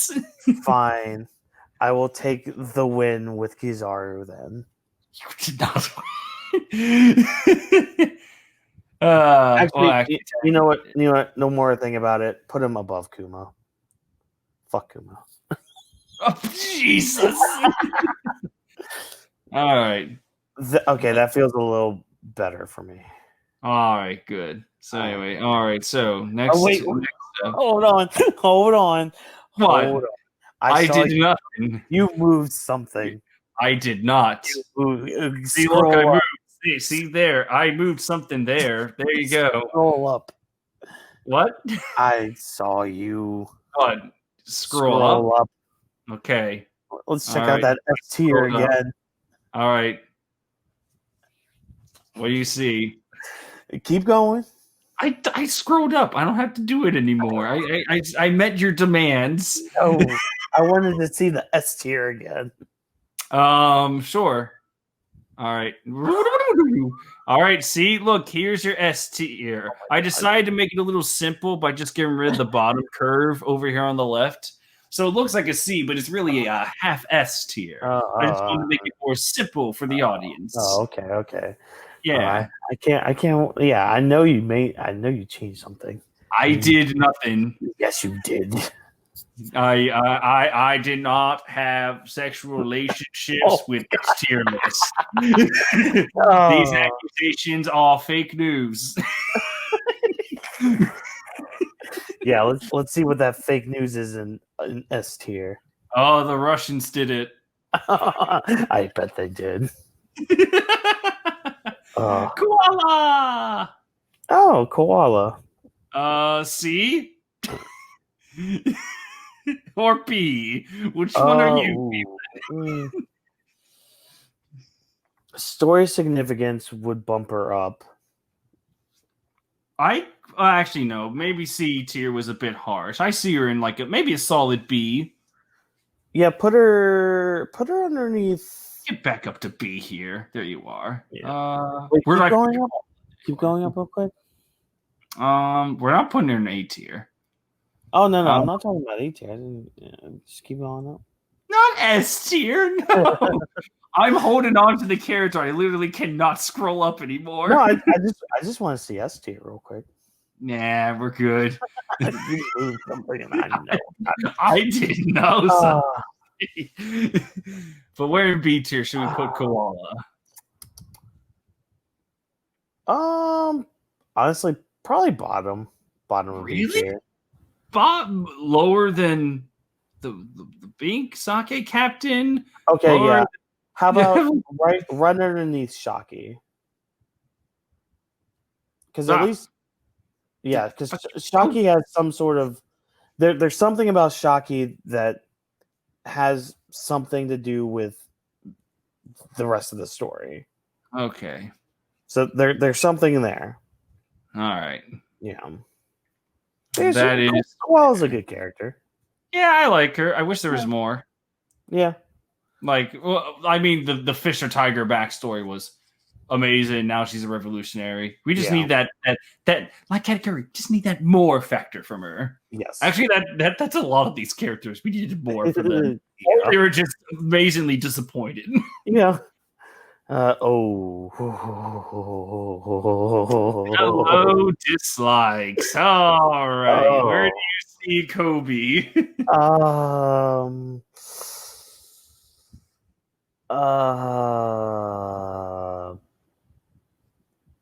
Bottom of B, maybe C. Can you provide clarification? See, Kobe's hard because you have another character that pretty much took up his spot in Smoker. Because Kobe was like in the beginning of the story, it was supposed to be like, oh, Kobe's gonna be Luffy's marine rival, but then Smoker and then Smoker comes along and it's just like, oh well, he's basically taken on that mantle. Fuck Kobe. And like Kobe does improve. He does improve, but he's basically a Luffy hype man. I mean, we even see that in the latest chapter. There was that little tiny panel of him being like, yeah, Luffy's great. And Drake remembered that shit. So you could honestly tie that to how... You know what? No, never mind. I was just about to make a case for like, yeah, it just helps with Luffy's greatest power of getting allies, but that's an entirely different matter. Yeah, he does grow. He gets so much better than like day one Kobe. Yeah. Um, Also, I do see that you moved Kizaru up to S. So I do not know what you're talking I about. I know exactly what you're talking about because he's missing from his A spot. No, he's right here. Look, I'm Is moving he? it right now. That is him. That's Kizaru. That's that's NL or Enru or however the fuck you want to say his No, name. that is Kizaru. No, damn it. All right, fine. See, I was just messing with you. See, here's Kizaru. That is Kuma. No, no, no. Kuma has the light power in his mouth cannon thing. Same character. No, move Kizaru back. Fine. Fucking fine, you piece of work. I knew you moved him. I did no such thing. Oh wait, shit, Kobe. Okay. Oh, Between C and B, yeah, somewhere around there. I don't I know. see him over Kid, Yeah, especially with end of series potential. but Unless Oda rushes that shit. yeah, it's true. But Um, that I guess that does put him in B tier. how about this? Next to Koala, both Uh, young characters, they got better since day one. We're just waiting for that more factor from them.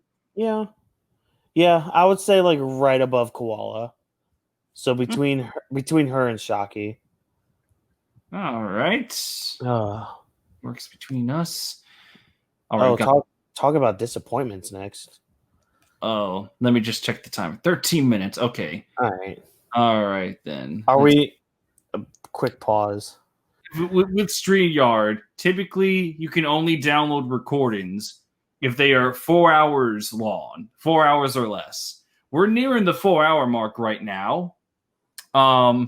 So what I don't know is that if we stop before the 4 hour mark, is that it? Is there like a daily limit, or is it literally 4 hours per broadcast? Yeah. I tried googling that earlier, but I did not know. So potentially, everyone, this will be the end of part 2 in just a few minutes, which shouldn't mean much. This is all going to be one giant potentially troll. Yay! The longest on your channel. Oh fuck! We're entering EFAP territory. Good God, we're actually going to be longer than EFAP. Oh, good God. I hope you all enjoy listening to this as you clean your house and go on your drive to work. And Yeah. So either you're going to see us in the same clothes we're in right now. Well, actually, you know what? I don't see us finishing this tier list at the end of this night. It's already almost 10 p.m. oh, I know. Yeah, But every little bit helps. you're right. So you'll see us in different clothes come part 3 or part 4. Yeah. But yes, yeah, let's go right back to Con. F.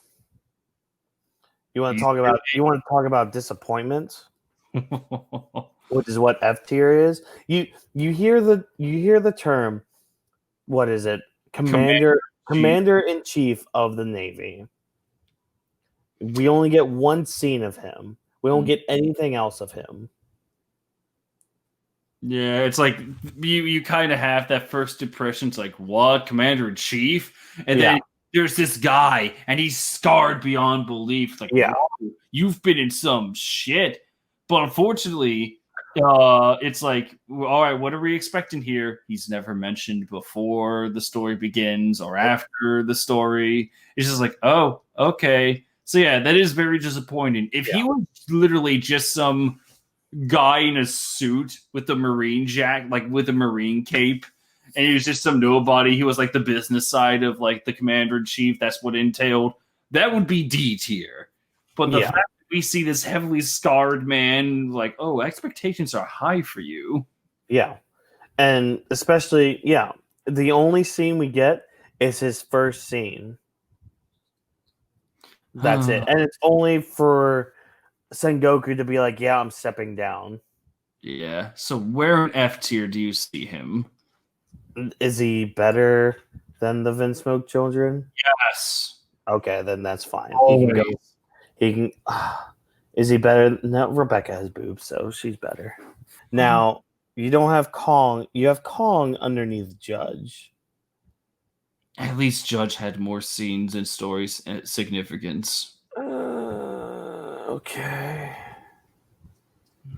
Fine. Yes, I know. I know. Now, Kureha. Ooh. either A or S. Oh, The only reason I'm saying that is she kind of has the same bond thing with Chopper as Hiruluke, but she does not have the death speech. I'm comfortable with her in A. Yes. I'm comfortable with her in A. Honestly, bottom of A. No. Right next to Zeph. Right next to Zeph. You think she's I better think than Sabo? See, that's ooh. Yeah, I was thinking bottom would have been probably better because Buggy's right there too. That's true, yeah. And so is our good old Doc. Yeah. Yeah, keep the doctors together. Yeah. Oh, fuck. All right. This is absolutely going to be the last discussion of part 1. Yes. Oh, Aokiji. Ooh. Hoo. So which one? A or S?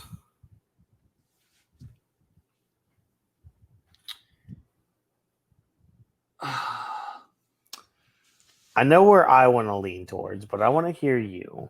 Aokiji had a really impressive show of power with Luffy. He's against the Marines. He went against the Marines, did his own thing. He's working under Blackbeard, supposedly, probably as like an agent of Sword or whatever, or the leader of Sword.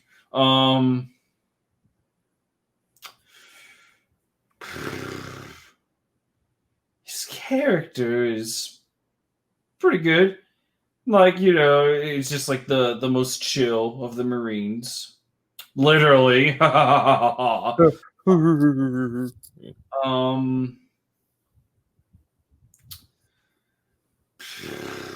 Power's amazing.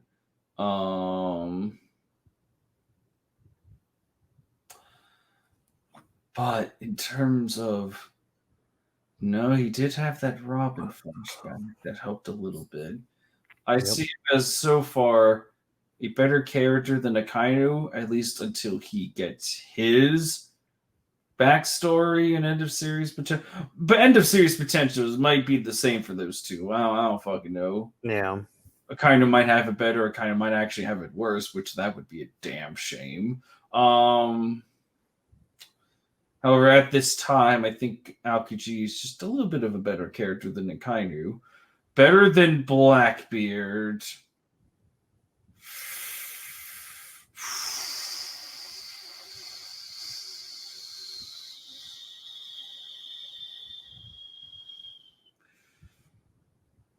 A better character than Black. I can't put him above Blackbeard. I know. I So you're leaning towards second spot in A? Yes, just because Blackbeard, he has, in terms of life, we've seen more of him in terms of life. And even with all that, that's still like an A tier. Like, that's top of A tier. Yeah. We're literally waiting for the end of the series to, we're literally waiting for his master plan so that he can be S tier if it goes well.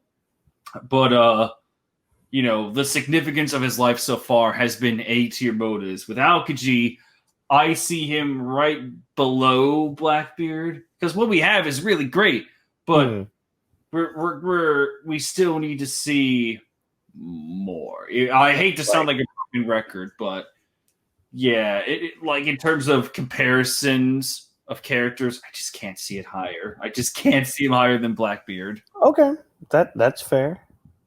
You? Once again, you were fairly close to where I would put him on our list. Where were you thinking? I actually was putting him underneath Ivankov.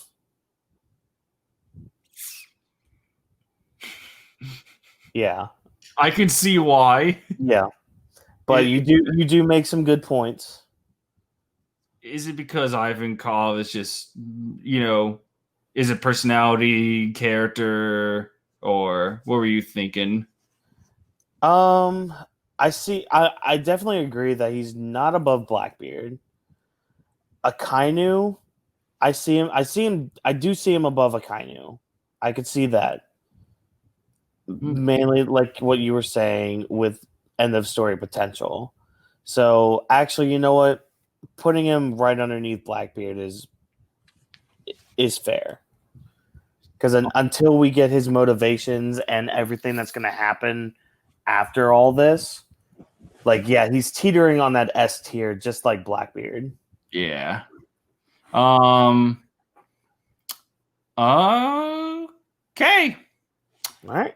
And all right. So I know everyone. We kept talking about what we're gonna do. Are we gonna go to part 2? How's part 3 gonna work? I know. Next time. Yeah, we've had more twists and turns than that one difficult card from Crash Nitro card, Team Kart Racing. Goddamn, I can't think of the name. You know what? Fuck it. We've had more twists and turns than Yoshi's Valley from Mario Kart, but we finally have a game plan. This will be the end of part 1. Almost 8 hour stream because we did take pauses here and there. Yeah.